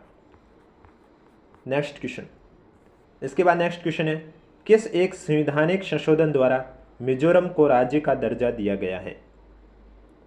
आपके पास ऑप्शन है 54वां, 55वां, 52वां, 53वां। तो मिजोरम को राज्य का दर्जा दिया गया है, इसमें आपका राइट आंसर हो जाएगा 53वां संवैधानिक संशोधन द्वारा, डी आपका करेक्ट आंसर हो जाएगा। नेक्स्ट क्वेश्चन आपके सामने है जिसमें आपको नीचे दो कथन दे रखे हैं, एक को अभिकथन और दूसरे का कारण नाम दे रखा है, आपको करेक्ट आंसर बताना है। पहला अभिकथन दे रखा है कि सरकार या कमीशन की सिफारिश के अनुसार अनुच्छेद 356 का प्रयोग कम से कम होना चाहिए। जिन राजनीतिक दलों ने केंद्र में सरकार बनाई है उन्हें अनुच्छेद 356 का दुरुपयोग किया है, उन्होंने अनुच्छेद 356 का दुरुपयोग किया है, यानी कि दोनों आपका कथन और कारण सही दे रखा है। जब दोनों सत्य हैं, सही व्याख्या है, इसका मतलब कि बी आपका करेक्ट आंसर हो जाएगा। नेक्स्ट क्वेश्चन, कौन जून 2009 में सर्जित भारतीय विशिष्ट पहचान प्राधिकरण के प्रथम महानिदेशक नियुक्त किए गए हैं? शॉर्ट में बोले तो UIDAI के प्रथम महानिदेशक नियुक्त किए। नंदन नीलेकनी, अशोक देसाई, रामसेवक शर्मा, मोंटेक सिंह आहलूवालिया। तो भारतीय विशिष्ट पहचान प्राधिकरण के प्रथम महानिदेशक नंदन नीलेकनी है, ये आपका राइट आंसर हो जाएगा। और अगर वर्तमान का पूछा जाए तो वर्तमान में कौन है? अमित अग्रवाल। वर्तमान में है आपके अमित अग्रवाल, ये भी आपको पता होना चाहिए। नेक्स्ट क्वेश्चन, डेली ये क्लास आपको इसी समय इस यूट्यूब चैनल पर देखने को मिलेगी, इसलिए अगर अभी तक आपने चैनल सब्सक्राइब नहीं किया तो चैनल जरूर सब्सक्राइब करें और वीडियो पर 1 के लाइक आने पर इसकी PDF आपको हमारे टेलीग्राम चैनल पर देखने को मिलेगी। नेक्स्ट क्वेश्चन भी आपके RPSC द्वारा डिलीट करवा दिया गया था। नेक्स्ट क्वेश्चन, निम्न में से कौन राजस्थान राज्य मानवाधिकार आयोग का अध्यक्ष नहीं था? Justice NK Jain, S Sagir Ahmad, Kanta Bhatnagar, justice Premchand Jain. तो इनमें से राजस्थान राज्य मानवाधिकार आयोग की बात करें तो जस्टिस प्रेमचंद जैन इसके अध्यक्ष अभी तक नहीं रहे हैं। कांता भटनागर बन चुके हैं, सगीर अहमद भी बन चुके हैं, NK जैन भी बन चुके हैं। और राजस्थान राज्य मानवाधिकार आयोग की बात करें तो वर्तमान में इसमें 1 अध्यक्ष और 2 सदस्य हैं, तथा वर्तमान में इसके अध्यक्ष कौन है? वर्तमान में इसके अध्यक्ष आपके गंगाराम मूलचंदानी। गंगाराम मूलचंदानी आपके वर्तमान में इसके अध्यक्ष हैं। तो इसमें आपका जो अध्यक्ष नहीं थे प्रेमचंद जैन, डी आपका करेक्ट आंसर हो जाएगा। कितनी सेवाओं को राजस्थान लोक सेवा गारंटीड डिलीवरी अधिनियम 2011 में गारंटी दी गई है? ये भी क्वेश्चन आपके RPSC द्वारा डिलीट करवा दिया गया था। नेक्स्ट क्वेश्चन, राज्य निर्वाचन आयोग के अनुसार स्थानीय नगर निकाय 2015 के सामान्य चुनाव में राज्य में मतदान दर थी 75.19, 76.19। अब ये क्वेश्चन उस समय का है, यानी कि 2016 का पेपर है तो 2015 का तो पूछा ही जाएगा चुनाव का। तो इसी तरह अब आपका 2025 में पेपर है तो 2024 के लोकसभा चुनाव या राजस्थान के विधानसभा उपचुनाव चुनाव या फिर 2023 के राजस्थान विधानसभा चुनाव, उनसे आपको क्वेश्चन जरूर देखने को मिलेगा और उनकी भी मैं क्लास आपके लिए जरूर लेके आऊँगा। इसलिए अगर अभी तक आपने चैनल सब्सक्राइब नहीं किया तो चैनल जरूर सब्सक्राइब कर लीजिए। इसका मैं फाइनल आपको आंसर बता देता हूँ 76.19%, लेकिन अब ये क्वेश्चन वैसे भी नहीं पूछा जाएगा। नेक्स्ट क्वेश्चन, राजस्थान विधानसभा के लिए प्रथम आम चुनाव में कांग्रेस के बाद जिस राजनीतिक दल को द्वितीय सर्वाधिक स्थान प्राप्त हुआ था वो कौन सा? भारतीय जनसंघ, राम राज्य परिषद, किसान मजदूर प्रजा पार्टी या हिंदू महासभा। तो पहला जब आम चुनाव हुआ राजस्थान विधानसभा के लिए तो सबसे ज़्यादा सीटें कांग्रेस ने जीती थी 82, और उसके बाद जो सीटें जीती है वो राम राज्य परिषद ने जीती थी। कितनी? 24। तो इसमें आपका राइट आंसर हो जाएगा बी। नेक्स्ट क्वेश्चन, किन वर्षों में संभागीय आयुक्त के पद को समाप्त और पुनर्स्थापित कर दिया गया था? 1962 में समाप्त, 1971 में पुनर्स्थापित, 1959 में समाप्त, 1987 में पुनर्स्थापित, 1966 में समाप्त, 1973 में पुनर्स्थापित, 1962 में समाप्त, 1987 में पुनर्स्थापित। तो अब संभागीय आयुक्त की बात करें तो 1962 में इन्हें समाप्त कर दिया गया। किसकी सरकार थी? मोहनलाल सुखाड़िया की। मोहनलाल सुखाड़िया मुख्यमंत्री थे उस समय और उनकी सरकार में संभागीय आयुक्त को समाप्त कर दिया गया। लेकिन इसे फिर से शुरू किया गया था किसकी सरकार में? 1987 में हरिदेव जोशी की सरकार में इसे फिर से शुरू कर दिया गया, यानी कि उस समय मुख्यमंत्री हरिदेव जोशी थे। तो करेक्ट आंसर आपका हो जाएगा डी कि 1962 में समाप्त कर दिया गया और 1987 में पुनर्स्थापित कर दिया गया। नेक्स्ट क्वेश्चन, राजस्थान राज्य मानवाधिकार आयोग के बारे में क्या सत्य नहीं है? निम्न कथनों को पढ़िए, नीचे दिए गए कोट में से सही उत्तर का चयन कीजिए। क्या सत्य नहीं है वो आपको बताना है। पहला दे रखा है आयोग ने मई 2000 से पूर्णतः कार्य करना शुरू किया। दूसरा दे रखा आयोग में एक पूर्णकालिक अध्यक्ष और 2 सदस्य हैं। तीसरा दे रखा आयोग के अध्यक्ष उच्च न्यायालय के एक पूर्व मुख्य न्यायाधीश या पूर्व न्यायाधीश हो सकते हैं। और चौथा दे रखा है जुलाई 2000 से लेकर जुलाई 2005 तक न्यायाधीश है वो AS गोदारा आयोग के अध्यक्ष थे। तो सबसे पहले कथन की बात करें, यहाँ दे रखा है आयोग ने मई 2000 से पूर्णतः कार्य करना शुरू किया, जो कि गलत है क्योंकि आयोग ने मार्च 2000 से कार्य करना शुरू किया है। इसलिए आपको यहाँ पर कौन सा कथन सही नहीं है वो सेलेक्ट करना है। तो पहला आपका सही नहीं है। दूसरा है आयोग में एक पूर्णकालिक अध्यक्ष और 2 सदस्य हैं, ये एकदम सही है। वर्तमान में भी इसमें एक अध्यक्ष और 2 सदस्य हैं, तो ये कथन तो आपका सही हो गया। अब वर्तमान में अध्यक्ष की बात करें तो जैसा कि अभी थोड़ी देर पहले ही मैंने आपको बताया था, गंगाराम मूलचंदानी आपके इसके वर्तमान में क्या है? अध्यक्ष हैं। और जो 2 सदस्य हैं वो कौन है तो मैं आपको बता देता हूँ। मानवाधिकार आयोग के जो 2 सदस्य हैं उनमें से एक का नाम है रामचंद्र सिंह झाला, एक का नाम है रामचंद्र सिंह झाला और जो दूसरे सदस्य हैं वो है आपके अशोक कुमार गुप्ता, अशोक कुमार गुप्ता। तो इसका मतलब दूसरा कथन है ये तो सत्य हो गया। अब हमको वो सेलेक्ट करना है जो कि असत्य है, तो मैंने इसमें पहला सेलेक्ट कर दिया है, दूसरा सेलेक्ट नहीं करूंगा क्योंकि दूसरी वाली कथन की बात सही है। तीसरा दे रखा है कि आयोग के अध्यक्ष उच्च न्यायालय के एक पूर्व मुख्य न्यायाधीश या पूर्व न्यायाधीश हो सकते हैं, ये गलत है, क्योंकि आयोग के जो अध्यक्ष है वो उच्च न्यायालय का न्यायाधीश या फिर सेवानिवृत्त मुख्य न्यायाधीश होना चाहिए, सेवानिवृत्त मुख्य न्यायाधीश या फिर उच्च न्यायालय का न्यायाधीश होना चाहिए। तो ये आपका गलत हो गया, इसका मतलब ये भी मैं सेलेक्ट कर लूँगा। और चौथा दे रखा है आयोग जुलाई 2000 से लेकर जुलाई 2005 तक इसके न्यायाधीश AS गोदरा आयोग के अध्यक्ष थे, ये कथन भी असत्य है, इसका मतलब ये भी मैं सेलेक्ट कर दूंगा, क्योंकि 2000 से लेकर 2005 तक बात करें तो 2 अध्यक्ष रह चुके हैं, जिसमें 2000 के आसपास आपके कांता कुमारी भटनागर अध्यक्ष थी, और 2005 की बात करें तो 2005 के आसपास जो इसके अध्यक्ष थे वो आपके थे नागेंद्र कुमार जैन। कौन थे? नागेंद्र कुमार जैन। इसका मतलब ये भी आपका कथन गलत हो गया। और वर्तमान में गंगाराम मूलचंदानी है, तो इसमें आपका सिर्फ दूसरा सही है, जबकि क्वेश्चन में पूछा गया क्या सत्य नहीं है वो आपको सेलेक्ट करना है। तो पहला सत्य नहीं है, तीसरा सत्य नहीं है और चौथा सत्य नहीं है, यानी कि करेक्ट आंसर आपका हो जाएगा A। तो ये थे आज का करने जा रहा हूँ। क्वेश्चन नंबर फर्स्ट है, आप देख सकते हैं, कौन सा राजनीतिक दल ये मानता है कि वर्तमान भारतीय राज्य बड़े पूंजीपति वर्ग के नेतृत्व में पूंजीपतियों और भूस्वामियों के वर्ग शासन का औजार है? आपके पास ऑप्शन है भारतीय कम्युनिस्ट पार्टी, भारत की कम्युनिस्ट पार्टी मार्क्सवादी, भारत की कम्युनिस्ट पार्टी मार्क्सवादी लेनिनवादी या समाजवादी पार्टी। तो इसमें आपका राइट आंसर हो जाएगा भारत की कम्युनिस्ट पार्टी मार्क्सवादी राजनीतिक दल ये मानता है कि वर्तमान भारतीय राज्य बड़े पूंजीपति वर्ग के नेतृत्व में पूंजीपतियों और भूस्वामियों के वर्ग शासन का औजार है, यानी कि B आपका करेक्ट आंसर हो जाएगा। नेक्स्ट क्वेश्चन है आपके सामने, निम्नलिखित कथनों पर विचार कीजिए और सही कूट का चयन कीजिए। पहला दे रखा है नियंत्रक और महालेखा परीक्षक भारतीय लेखा परीक्षा और लेखा सेवा का भी मुखिया होता है। दूसरा दे रखा है शशिकांत शर्मा भारत के 11वें नियंत्रक और महालेखा परीक्षक हैं। तो इसमें आपका केवल फर्स्ट है वो सत्य है, यानी कि नियंत्रक और महालेखा परीक्षक भारतीय लेखा परीक्षक और लेखा सेवा का भी मुखिया होता है। A आपका करेक्ट आंसर हो जाएगा। नेक्स्ट क्वेश्चन है आपके सामने, पंचायती राज संस्थाओं के मध्यवर्ती स्तर और संबंधित राज्य के त्रुटिपूर्ण युग्म को पहचानिए। क्षेत्र समिति उत्तर प्रदेश, पंचायत यूनियन काउंसिल तमिलनाडु, तालुका पंचायत गुजरात या पंचायत समिति मध्य प्रदेश। तो इसमें त्रुटिपूर्ण युग्म है पंचायत समिति मध्य प्रदेश है, ये आपका त्रुटिपूर्ण युग्म है, यानी कि D आपका राइट आंसर हो जाएगा। क्षेत्र समिति उत्तर प्रदेश सही है, तालुका पंचायत गुजरात सही है, पंचायत यूनियन काउंसिल तमिलनाडु भी सही है। नेक्स्ट क्वेश्चन, भारत की संसद द्वारा अधिनियमित किए जाने के बाद सूचना का अधिकार अधिनियम का शुभारंभ कब हुआ? 15 जून 2005, 22 जून 2005, 2 अक्टूबर 2005, 12 अक्टूबर 2005। तो सूचना का अधिकार अधिनियम की बात करें तो इसको अधिनियमित कब किया गया? 12 अक्टूबर 2005 को, यानी कि D आपका करेक्ट आंसर हो जाएगा। वीडियो पसंद आ रहा है तो एक बार वीडियो को लाइक कर लीजिए, चैनल भी जरूर सब्सक्राइब कर लीजिए, क्योंकि डेली आपको इसी समय इस यूट्यूब चैनल पर RS प्री में पूछे गए क्वेश्चन देखने को मिलेंगे। नेक्स्ट क्वेश्चन कथन और कारण का है।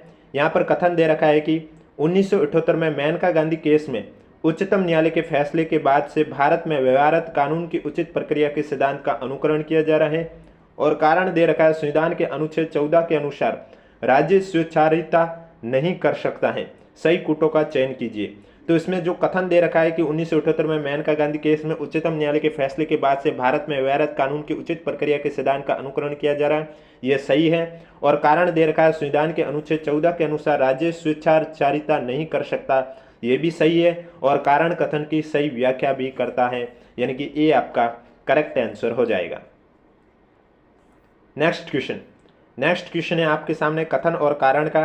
कथन दे रखा है कि सांप्रदायिकता एक मूलतः और सर्वोपरि विचारधारा है बिपिन चंद्र के अनुसार। कारण दे रखा है बिना सांप्रदायिक हिंसा के हुए भी सांप्रदायिकवाद फलवित हो सकता है। सही कूट का चयन कीजिए। तो इसमें जो कथन दे रखा है सांप्रदायिकता एक मूलतः और सर्वोपरि विचारधारा, ये सही है। और कारण दे रखा है बिना सांप्रदायिक हिंसा के हुए भी संप्रदायवाद फलवित हो सकता है, कारण भी सही है, लेकिन कारण कथन की सही व्याख्या नहीं करता है, यानी कि B आपका करेक्ट आंसर हो जाएगा कि A और R दोनों सत्य है, लेकिन R A की सही व्याख्या नहीं है। नेक्स्ट क्वेश्चन, विधानमंडल द्वारा पारित विधेयक को भारत के राष्ट्रपति के द्वारा पुनः विचार के लिए राज्यपाल द्वारा आरक्षित रखने की शक्ति के बारे में निम्नलिखित कथनों पर विचार कीजिए। पहला कथन दे रखा है, यदि ये राज्य नीति निर्देशक तत्वों के परोक्ष रूप से विरोध हो, यदि राज्य विधानमंडल द्वारा पारित विधेयक राष्ट्रीय महत्व का हो, यदि ये उच्च न्यायालय की स्थिति को खतरे में डालता हो, यदि विधेयक भारत के संविधान के अनुच्छेद 31(3) के तहत संपत्ति के अनिवार्य अधिग्रहण से संबंधित हो। नीचे दिए गए कूट का प्रयोग करके सही उत्तर का चयन कीजिए। तो विधानमंडल द्वारा पारित विधेयक को भारत के राष्ट्रपति के द्वारा पुनः विचार के लिए राज्यपाल द्वारा आरक्षित रखने की शक्ति के बारे में जो कथन सही है कि भाई राज्यपाल द्वारा आरक्षित रखने की शक्ति रखी जा सकती है, यदि ये राज्य नीति निर्देशक तत्वों के परोक्ष रूप से विरोध हो, ये सही है। यदि राज्य विधानमंडल द्वारा पारित विधेयक राष्ट्रीय महत्व का हो, यह भी सही है। यदि ये उच्च न्यायालय की स्थिति को खतरे में डालता हो, यह भी सही है। यदि विधेयक भारत के संविधान के अनुच्छेद 31(3) के तहत संपत्ति के अनिवार्य अधिग्रहण से संबंधित हो, यह भी सही है। यानी कि ए बी सी डी आपके डी करेक्ट आंसर हो जाएगा।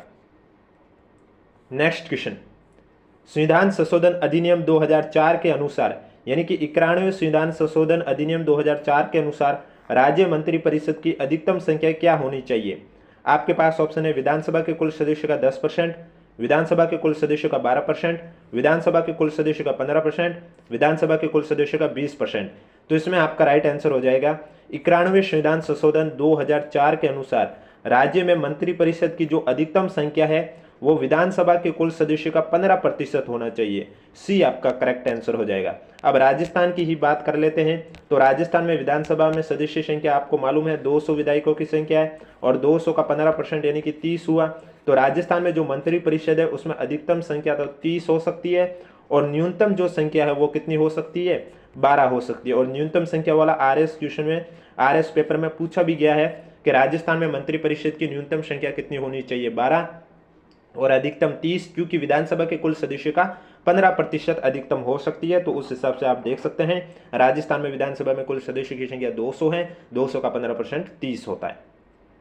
वीडियो पसंद आ रहा तो एक बार वीडियो को लाइक कर लीजिए, चैनल भी जरूर सब्सक्राइब कर लीजिए, क्योंकि वीडियो पर 1 के लाइक आने पर इसकी पीडीएफ आपको हमारे टेलीग्राम चैनल पर देखने को मिलेगी।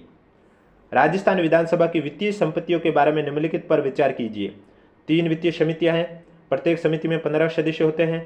समितियों के सभापति विधानसभा के अध्यक्ष द्वारा नियुक्त किए जाते हैं। समिति अपना प्रतिवेदन विधानसभा को प्रस्तुत करती है। तो इसमें से सही उत्तर का चयन करना है। तो सही उत्तर का चयन करना है तो राजस्थान विधानसभा की वित्तीय समिति के बारे में 3 वित्तीय समितियां, ये सही है। प्रत्येक समिति में 15 सदस्य होते हैं, ये भी सही है। समितियों के सभापति विधानसभा के अध्यक्ष द्वारा नियुक्त किए जाते हैं, ये भी सही है। और समितियां अपना प्रतिवेदन विधानसभा को प्रस्तुत करती हैं, ये भी सही है। यानी कि ए बी सी डी चारों सही है, डी आपका करेक्ट आंसर हो जाएगा। नेक्स्ट क्वेश्चन, निम्नलिखित में से कौन सा द्वितीय प्रशासनिक सुधार आयोग द्वारा राज्य लोक सेवा आयोग के कार्य के बारे में सुझाव नहीं दिया गया, वो आपको बताना है। पहला दे रखा है कि राज्य सरकार के अधीन उच्च स्तरीय पदों के लिए उम्मीदवारों की भर्ती, एक सेवा से दूसरी सेवा में अंतःकरण के लिए राज्य सरकार को परामर्श, विभागीय पदोन्नति समिति द्वारा वरिष्ठ स्तरीय पदोन्नति के लिए सरकार को परामर्श, सरकारी महाविद्यालय और पूर्णतः राजकोषीय पोषित विश्वविद्यालय की इकाइयों में शैक्षणिक पदों पर भर्ती और पदोन्नति। तो इनमें से कौन सा है जो द्वितीय प्रशासनिक सुधार आयोग द्वारा राज्य लोक सेवा आयोग के कार्य के बारे में सुझाव नहीं दिया गया है? एक सेवा से दूसरी सेवा में अंतःकरण के लिए राज्य सरकार को परामर्श है, ये राज्य लोक सेवा आयोग के कार्य के बारे में सुझाव नहीं दिया गया है। बी आपका करेक्ट आंसर हो जाएगा। नेक्स्ट क्वेश्चन है आपके सामने, राजस्थान लोकायुक्त और उप लोकायुक्त अधिनियम के अंतर्गत आरोप के अर्थ के बारे में निम्नलिखित पर विचार कीजिए। पहला दे रखा है कि इसका अर्थ है कि लोक सेवक ने कुछ प्राप्त करके, कुछ लेकर या स्वयं या दूसरे के द्वारा पक्षपात या दूसरों को अनावश्यक नुकसान करने या परेशान करने के लिए अपने पद का दुरुपयोग किया है। दूसरा दे रखा है लोक सेवक द्वारा अपने कर्तव्य निष्पादन में किसी लाभ के लिए कार्रवाई करना या कार्रवाई न करना। तीसरा दे रखा है लोक सेवक ने अपना कर्तव्य पालन का व्यक्तिगत हित या अनुचित या भ्रष्टाचार से प्रेरित होकर का कार्य किया है। चौथा दे रखा है लोक सेवक भ्रष्टाचार या लोक सेवक के रूप में निष्ठा की कमी का दोषी है। नीचे दिए गए कूट का प्रयोग करके सही उत्तर का चयन करना है। तो इसमें आपका पहला सही है कि इसका अर्थ है कि लोक सेवक ने कुछ प्राप्त करके या कुछ लेकर या स्वयं या दूसरे के द्वारा पक्षपात या दूसरों को अनावश्यक नुकसान करने या परेशान करने के लिए अपने पद का दुरुपयोग किया है। दूसरा दे रखा है लोक सेवक द्वारा अपने कर्तव्य निष्पादन में किसी लाभ के लिए कार्रवाई करना या कार्रवाई न करना, यह भी सही है। तीसरा दे रखा है लोक सेवक ने अपना कर्तव्य पालन का व्यक्तिगत हित या अनुचित या भ्रष्टाचार से प्रेरित होकर कार्य किया, यह भी सही है। चौथा दे रखा है लोक सेवक भ्रष्टाचार या लोक सेवक के रूप में निष्ठा की कमी का दोषी है, यह भी सही है। यानी कि ए बी सी डी सभी सही है, डी आपका करेक्ट आंसर हो जाएगा। नेक्स्ट क्वेश्चन, उच्च न्यायालय जयपुर पीठ के बारे में निम्नलिखित पर विचार कीजिए। पहला दे रखा, राजस्थान उच्च न्यायालय की स्थायी पीठ की स्थापना 1977 में की गई है। स्थायी पीठ की स्थापना का आदेश राजस्थान के राज्यपाल द्वारा किया गया है। पीठ की स्थापना का आदेश राज्य पुनर्गठन अधिनियम 1956 के अंतर्गत किया गया है। जयपुर पीठ की मुख्य पीठ का दर्जा नहीं दिया गया। तो इसमें उच्च न्यायालय जो जयपुर है, हाईकोर्ट जयपुर है, उसके बारे में आपको निम्नलिखित में से सही उत्तर कौन सा है वो सेलेक्ट करके बताना है। तो पहला जो दे रखा है, राजस्थान उच्च न्यायालय की जो स्थायी पीठ की स्थापना 1977 में की गई है, ये एकदम सही है। दूसरा दे रखा है, स्थायी पीठ की स्थापना का आदेश राजस्थान के राज्यपाल द्वारा किया गया, ये गलत है। पीठ की स्थापना का आदेश राज्य पुनर्गठन अधिनियम 1956 के अंतर्गत किया गया, ये भी सही है। जयपुर पीठ को मुख्य पीठ का दर्जा नहीं दिया गया है, सही है, क्योंकि मुख्य पीठ का जो दर्जा है वो जोधपुर को दिया गया है। किसे दिया गया है? जोधपुर को दिया गया। तो इसका मतलब ए सी डी आपका सही है, सी आपका करेक्ट आंसर हो जाएगा। नेक्स्ट क्वेश्चन है आपके सामने, जिलाधीश के बारे में कथन और दूसरे शब्द आपको सुमिलित करके करेक्ट आंसर बताना है। तो इसमें सबसे पहले दे रखा है, जिलाधीश की तुलना एक कछुए से की गई है जिसकी पीठ पर भारत सरकार का हाथी खड़ा है। ये कहा है रैमजे मैकडोनाल्ड के तहत, यानी कि पहले का हो जाएगा तीसरा। उसके बाद दे रखा है, जिलाधीश को एक अधिवक्ता, एक लेखाविद, एक संरक्षणकर्ता तथा राजपत्रों का तैयार लेखक होना चाहिए। तो इसमें आपका हो जाएगा भारतीय स्टैट्यूटरी कमीशन प्रतिवेदन 1930 के तहत, यानी कि दूसरे का पहला हो जाएगा। उसके बाद दे रखा है, कहीं दूसरी जगह जिलाधीश के समान न तो कोई अधिकारी हुआ है और न ही होगा, ये के दास के अकॉर्डिंग सही है, यानी कि चौथा सही है। और लास्ट दे रखा, प्रशासन की धुरी 20 मई 2005 को दिया गया प्रधानमंत्री का भाषण, यानी कि इसमें आपका हो जाएगा दूसरा। तीसरा पहला, चौथा दूसरा, यानी कि ए आपका करेक्ट आंसर हो जाएगा। और जो भी मैं क्वेश्चन के आंसर बता रहा हूँ वो मैं आपको आरपीएससी के आंसर की के अकॉर्डिंग ही आपको मैं आंसर बता रहा हूँ। नेक्स्ट क्वेश्चन, निम्नलिखित में से कौन सा एक राज्य मुख्य सूचना आयुक्त और राज्य सूचना आयुक्त की नियुक्ति के लिए गठित समिति का सदस्य नहीं होता है? आपके पास ऑप्शन है, राज्य का मुख्यमंत्री जो समिति का मुख्य होता है, राज्यपाल द्वारा नाम निर्देश उच्च न्यायालय का एक न्यायाधीश, राज्य विधानसभा में विरोधी दल का नेता, या मुख्यमंत्री द्वारा नाम निर्देशित एक मंत्रिमंडलीय मंत्री। तो इनमें से एक राज्य मुख्य सूचना आयुक्त और राज्य सूचना आयुक्त की नियुक्ति के लिए गठित समिति का जो सदस्य होते हैं वो कौन कौन से हैं मैं आपको बता देता हूं। राज्य का मुख्यमंत्री जो समिति का मुख्य होता है ये तो होते हैं, राज्य विधानसभा में विरोधी दल का नेता भी होता है, मुख्यमंत्री द्वारा नाम निर्देशित एक मंत्रिमंडलीय मंत्री भी होता है, लेकिन राज्यपाल द्वारा जो नाम निर्देशित उच्च न्यायालय का एक न्यायाधीश होता है वो नहीं होता है। तो बी आपका राइट आंसर हो जाएगा, जो कि गठित समिति का सदस्य नहीं होता है। नेक्स्ट क्वेश्चन, राजस्थान औद्योगिक निवेश नीति, या निवेश नीति का एक क्वेश्चन आ गया बीच में, मैं फिर भी आपको करा देता हूं कि राजस्थान औद्योगिक निवेश नीति 2010 के लक्ष्यों के बारे में निम्नलिखित पर विचार कीजिए और सही कथन कौन सा है वो आपको सेलेक्ट करना है। पहला दे रखा है, राजस्थान के प्राकृतिक या विशेष उद्देश्य के लिए तैयार योजना के लाभ के क्षेत्रों के लिए द्रुत विकास को प्रोत्साहित करना। दूसरा दे रखा है, ग्रामीण औद्योगिकरण को विकसित करना। तीसरा दे रखा है, मानव विकास के इष्टतम विकास को प्राप्त करना, ज्ञान आधारित विकास को प्रोत्साहित करना। और चौथा दे रखा है, उभरती युवा आबादी की रोजगार की तर्कों को बढ़ावा देना। तो इसमें आपका पहला सही है, तीसरा सही है और चौथा सही है। दूसरा जो ग्रामीण औद्योगिकरण को विकसित करना है ये गलत है। तो इसमें मतलब आपका जो करेक्ट आंसर है वो हो जाएगा डी। और अगर अभी तक वीडियो को लाइक नहीं किया तो एक बार वीडियो को लाइक कर लीजिए, चैनल भी जरूर सब्सक्राइब कर लीजिए। नेक्स्ट क्वेश्चन, राजस्थान के राज्य निर्वाचन आयोग के बारे में निम्नलिखित कथनों पर विचार कीजिए और सही कूट का चयन कीजिए। पहला दे रखा है, इसका गठन भारतीय संविधान के अनुच्छेद 243 के अंतर्गत जुलाई 1994 में किया गया है। यह एक बहुसदस्यीय आयोग है जिसका प्रमुख राज्य निर्वाचन आयुक्त होता है। इसका एक सचिव होता है जो राज्य का राज्य निर्वाचन अधिकारी भी होता है। ये पंचायती राज संस्था और नगरीय निकायों के लिए मतदाता सूचियों को तैयार करता है और चुनाव करवाता है। तो राजस्थान के राज्य निर्वाचन आयोग के बारे में सही कथन बताना है। तो पहला कथन सही है कि भाई संविधान के अनुच्छेद 243 के अंतर्गत जुलाई 1994 में इसका गठन किया गया, ये सही है। दूसरा गलत है कि यह बहुसदस्यीय आयोग है जिसका प्रमुख राज्य निर्वाचन आयुक्त होता है, ये गलत है। इसमें एक सचिव होता है तो राज्य का राज्य निर्वाचक अधिकारी भी होता है, ये सही है। यह पंचायती राज संस्था और नगरीय निकायों के लिए मतदाता सूचियों को तैयार करता है और चुनाव करवाता है, ये भी सही है। ए सी डी सही है, यानी कि सी आपका करेक्ट आंसर हो जाएगा। नेक्स्ट क्वेश्चन है आपके सामने, निम्नलिखित में से कौन संविधान सभा की प्रारूप समिति का सदस्य नहीं था? N Madhavrao, DP Khaitan, Mohammad Saadulla, B N Rao. तो इनमें से आपका जो बी एन राव है वो प्रारूप समिति में सदस्य नहीं थे। डी आपका करेक्ट आंसर हो जाएगा। संविधान की उद्देशिका में स्वतंत्रता से संबंधित शब्दों का सही क्रम विन्यास कौन सा है? यानी कि संविधान की उद्देशिका यानी प्रस्तावना में आपको पता होना चाहिए कौन सी चीज कब आती है, तो उसका सही क्रम आपको बताना है। आपके पास ऑप्शन है विश्वास, विचार, अभिव्यक्ति, उपासना, धर्म की स्वतंत्रता, या विचार, अभिव्यक्ति, विश्वास, धर्म और उपासना की स्वतंत्रता, या उपासना, धर्म, विश्वास, विचार और अभिव्यक्ति की स्वतंत्रता, या विचार, विश्वास, धर्म और अभिव्यक्ति की स्वतंत्रता।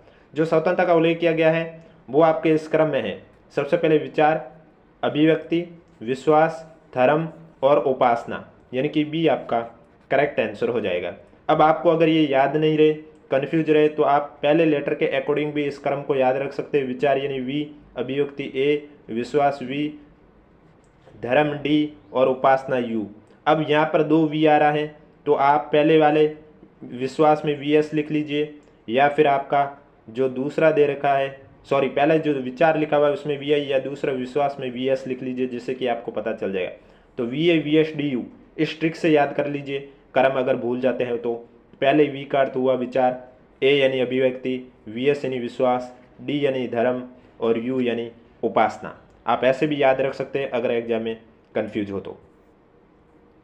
नेक्स्ट क्वेश्चन, निम्नलिखित कथनों पर विचार कीजिए और सही कूट का चयन कीजिए।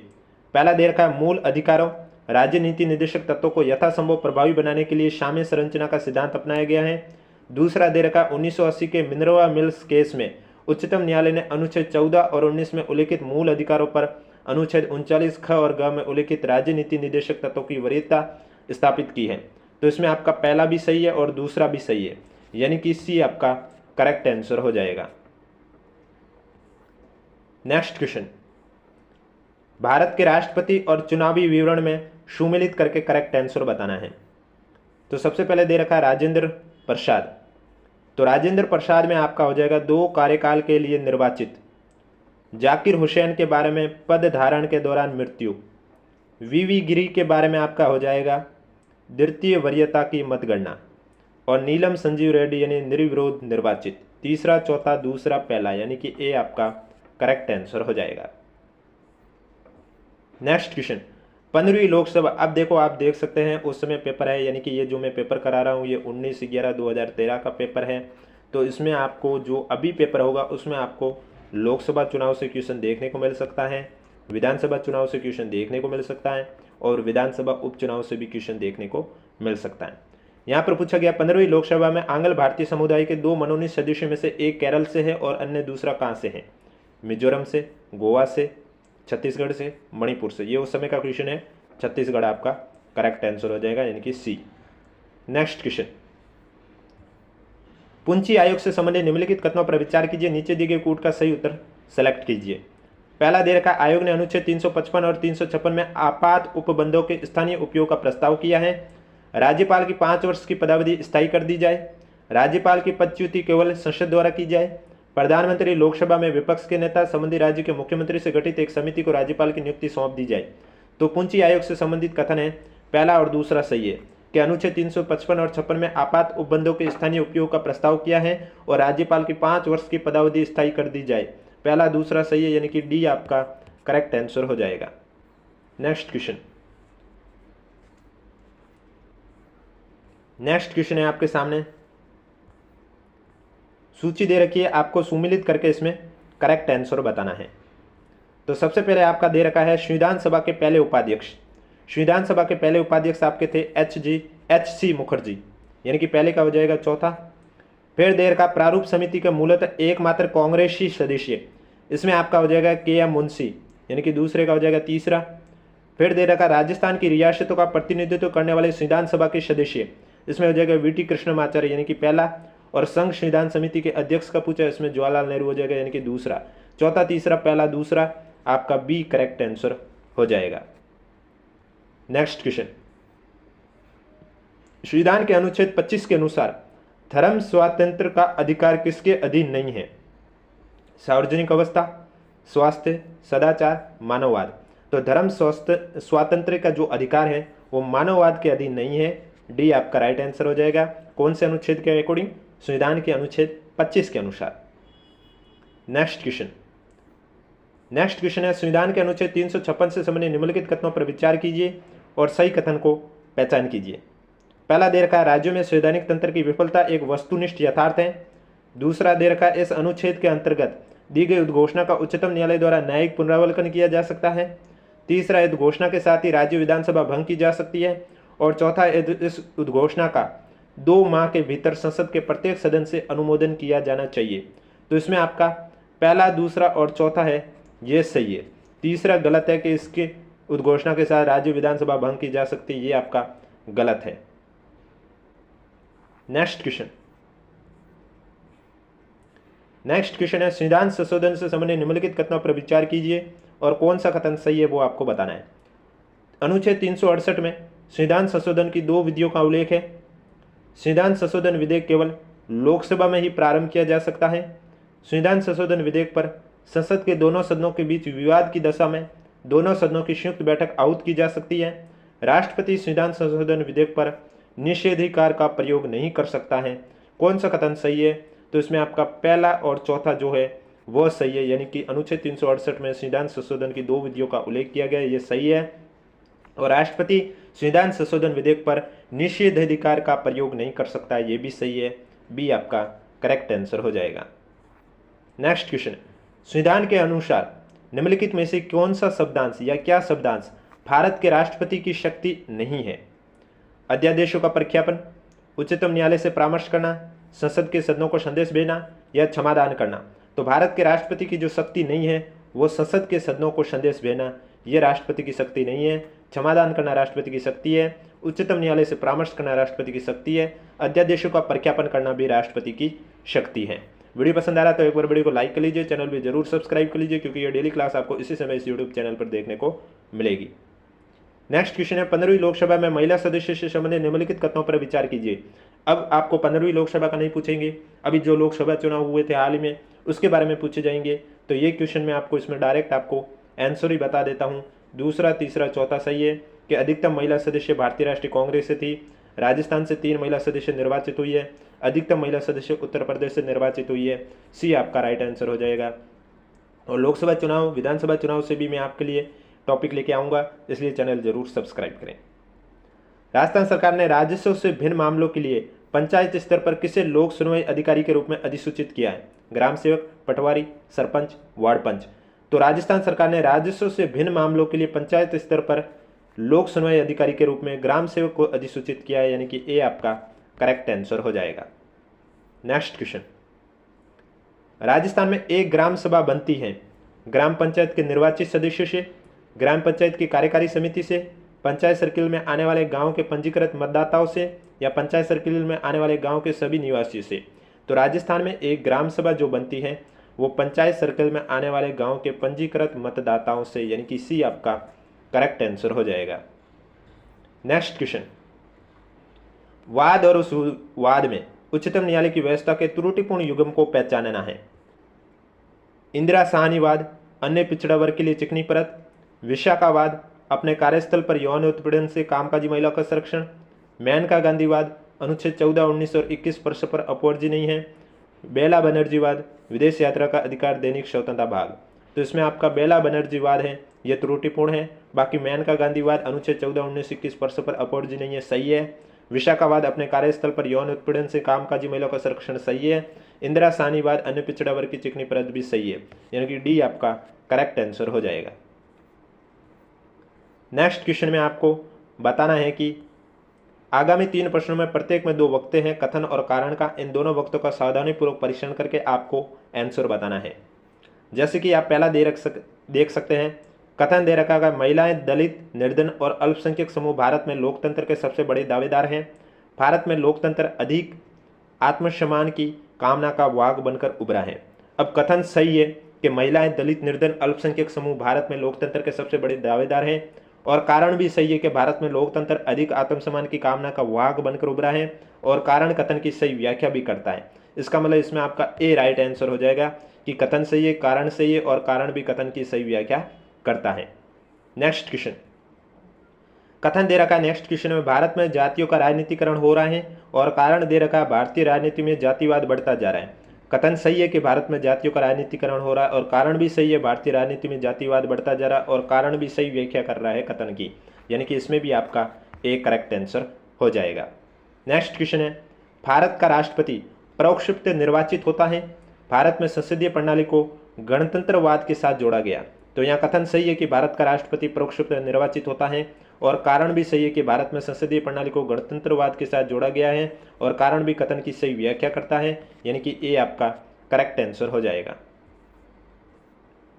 नेक्स्ट क्वेश्चन, निम्न पर विचार कीजिए, नीचे दिए गए कूट का प्रयोग करते हुए सही उत्तर का चयन कीजिए। राज्यपाल अपना पद ग्रहण करने से पूर्व शपथ लेगा या प्रतिज्ञान करेगा। शपथ या प्रतिज्ञान का प्रारूप भारतीय संविधान की तीसरी अनुसूची में है। राज्यपाल उच्च न्यायालय के मुख्य न्यायमूर्ति या उसकी अनुपस्थिति में ज्येष्ठतम यानी कि वरिष्ठतम न्यायाधीश के समक्ष शपथ या प्रतिज्ञान करेगा। शपथ की प्रक्रिया भारतीय संविधान के अनुच्छेद 159 में दी गई है। अब पूछा गया है इनमें से कौन से सही उत्तर हैं, वो आपको सेलेक्ट करके करेक्ट आंसर बताना है। तो इसमें जो पहला दे रखा है, राज्यपाल अपना पद ग्रहण करने से पूर्व शपथ लेना या प्रतिज्ञान करेगा, ये सही है। दूसरा दे रखा है, शपथ का प्रारूप भारतीय संविधान की तीसरी अनुसूची में, ये गलत है। राज्यपाल उच्च न्यायालय के मुख्य न्यायमूर्ति या उसकी अनुपस्थिति में वरिष्ठतम न्यायाधीश के समक्ष शपथ करेगा, ये भी सही है। और शपथ की प्रक्रिया भारतीय संविधान के अनुच्छेद 159 में की गई है राज्यपाल के लिए, ये भी सही है। ए सी डी सही है, बी गलत है, यानी कि बी आपका करेक्ट आंसर हो जाएगा। नेक्स्ट क्वेश्चन, निम्न में से मुख्यमंत्री के संवैधानिक कर्तव्यों का दिए गए कूट की सहायता से चयन कीजिए। मुख्यमंत्री राज्य के कार्य के प्रशासन संबंधी विनिश्चय राज्यपाल को संसूचित करता है। मुख्यमंत्री विधान विषयक प्रस्तावनाओं के बारे में राज्यपाल को संसूचित करता है। मुख्यमंत्री राष्ट्रीय विकास परिषद की बैठकों में भाग लेता है। मुख्यमंत्री किसी विषय को जिस पर किसी मंत्री ने विनिश्चय कर लिया है किंतु मंत्री परिषद ने विचार नहीं किया है, राज्यपाल द्वारा अपेक्षा किए जाने पर परिषद के समक्ष रखवाता है।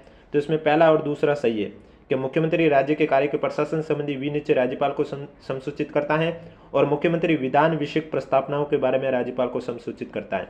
ए आपका राइट आंसर हो जाएगा। पहला और दूसरा सही है, बाकी सभी गलत है। नेक्स्ट क्वेश्चन, भारतीय संविधान के किस अनुच्छेद में राज्य की राजभाषाओं का उल्लेख किया गया या अपनाने की प्रक्रिया का उल्लेख किया गया? 343, 344, 345 या 346? तो अनुच्छेद 345 में राज्य की राजभाषा और भाषाएं अपनाने की प्रक्रिया का उल्लेख किया गया है। सी आपका करेक्ट आंसर हो जाएगा। वीडियो पसंद आ रहा है तो एक बार वीडियो को लाइक कर लीजिए, चैनल भी जरूर सब्सक्राइब कर लीजिए। नेक्स्ट क्वेश्चन में आपको सुमिलित करना, एक साइड संविधान के अनुच्छेद दे रखे हैं और दूसरे साइड उनके प्रावधान दे रखे हैं, आपको सुमिलित करके करेक्ट आंसर बताना है। तो सबसे पहले अनुच्छेद 215 का बताया गया है। 215 यानी कि उच्च न्यायालय का अभिलेख न्यायालय होता है, यानी कि पहले का चौथा हो जाएगा। 222 की बात की है तो उसमें किसी न्यायाधीश का एक उच्च न्यायालय से दूसरे उच्च न्यायालय में अंतरण, यानी कि पहला सही हो जाएगा। 226 यानी कि कुछ रीट निकालने की उच्चतम न्यायालय की शक्ति, यानी कि तीसरा सही हो जाएगा। और 227 यानी सभी न्यायालयों के अधीक्षण की शक्ति, यानी कि दूसरा सही। चौथा, पहला, तीसरा, दूसरा, ए आपका करेक्ट आंसर हो जाएगा। नेक्स्ट क्वेश्चन, निम्न में से किसने जिलाधीश को संस्थागत करिश्मा कहा था? Rajni Kothari, PR. Dubashi, TN. Chaturvedi, JD. Shukla? संस्थागत करिश्मा जिलाधीश को किसने कहा है? रजनी कोठारी ने कहा है। ए आपका करेक्ट आंसर हो जाएगा। नेक्स्ट क्वेश्चन, राजस्थान में लोकायुक्त के क्षेत्राधिकार पर विचार कीजिए, नीचे दिए गए कूट की सहायता से सही उत्तर का चयन कीजिए। पहला दे रखा है केवल मंत्री, मुख्यमंत्री सहित मंत्री, राजस्थान राज्य के कानून द्वारा संस्थागित स्थापित निगमों के सेवक, या जिला प्रमुख, उप जिला प्रमुख, प्रधान और उप प्रधान? तो इसमें पहला और तीसरा सही है, यानी कि केवल मंत्री और राजस्थान राज्य के कानून द्वारा स्थापित निगमों के सेवक, पहला और तीसरा सही है, यानी कि ए आपका करेक्ट आंसर हो जाएगा। नेक्स्ट क्वेश्चन, राज्य निर्वाचन आयोग के निम्न कार्यों पर विचार कीजिए, नीचे दिए गए कूट का प्रयोग करते हुए सही उत्तर का चयन कीजिए। राज्य के पंचायत और नगर पालिकाओं के चुनाव के लिए मतदाता सूचियों को तैयार करता है। राज्य की पंचायत और नगर पालिकाओं के लिए निर्वाचन करवाता है। राज्यपाल के निर्देशनों के अनुरूप पंचायतों और नगर पालिकाओं के अतिरिक्त अन्य निकायों के लिए निर्वाचन करवाता है, या भारत के निर्वाचन आयोग द्वारा सौंपे गए मतदाता सूचियों को तैयार करने और निर्वाचन करवाने का कार्य करता है। तो इसमें पहला और दूसरा सही है, यानी कि राज्य के पंचायत और नगर पालिकाओं के चुनाव के लिए मतदाता सूचियों को तैयार करता है और राज्य के पंचायत और नगर पालिकाओं के लिए निर्वाचन करवाता है। ए आपका करेक्ट आंसर हो जाएगा। नेक्स्ट क्वेश्चन, निम्न में से किस मामले में राज्य लोक सेवा आयोग से परामर्श नहीं लिया जाता है? सिविल सेवा के लिए भर्ती की पद्धति पर, सिविल सेवाओं की नियुक्ति में अनुसरण किए जाने वाले सिद्धांतों पर, सिविल सेवा में प्रोन्नति एवं एक सेवा से दूसरी सेवा में अंतःकरण के लिए अनुसरण लिए जाने वाले सिद्धांतों पर, या सिविल सेवाओं का स्थानांतरण पर? तो किस मामले में राज्य लोक सेवा आयोग से परामर्श नहीं ली जाती है? राइट आंसर हो जाएगा सिविल सेवाओं का स्थानांतरण पर, डी आपका करेक्ट आंसर हो जाएगा। तो ये थे आपके पॉलिटी के वे क्वेश्चन जो कि RS प्री में पूछे गए हैं। वीडियो पसंद आए तो वीडियो को लाइक करें, चैनल जरूर सब्सक्राइब करें, क्योंकि अभी मैं आपको ये तो कंप्लीट हो चुके हैं। अब 2024 में RPSC द्वारा जितने भी पॉलिटी के क्वेश्चन अलग अलग एग्जाम में पूछे हैं वो करवाऊंगा। उसके बाद हिस्ट्री के भी ऐसे क्वेश्चन करवाऊंगा, उसके अलावा करंट अफेयर के भी क्वेश्चन कराऊंगा। और वीडियो पर 1 के लाइक आने पर इसकी PDF आपको हमारे टेलीग्राम चैनल पर देखने को मिलेगी, जिसका लिंक नीचे डिस्क्रिप्शन में दिया हुआ। अगर अभी तक आपने ज्वाइन नहीं किया तो आप जाके ज्वाइन कर सकते हो।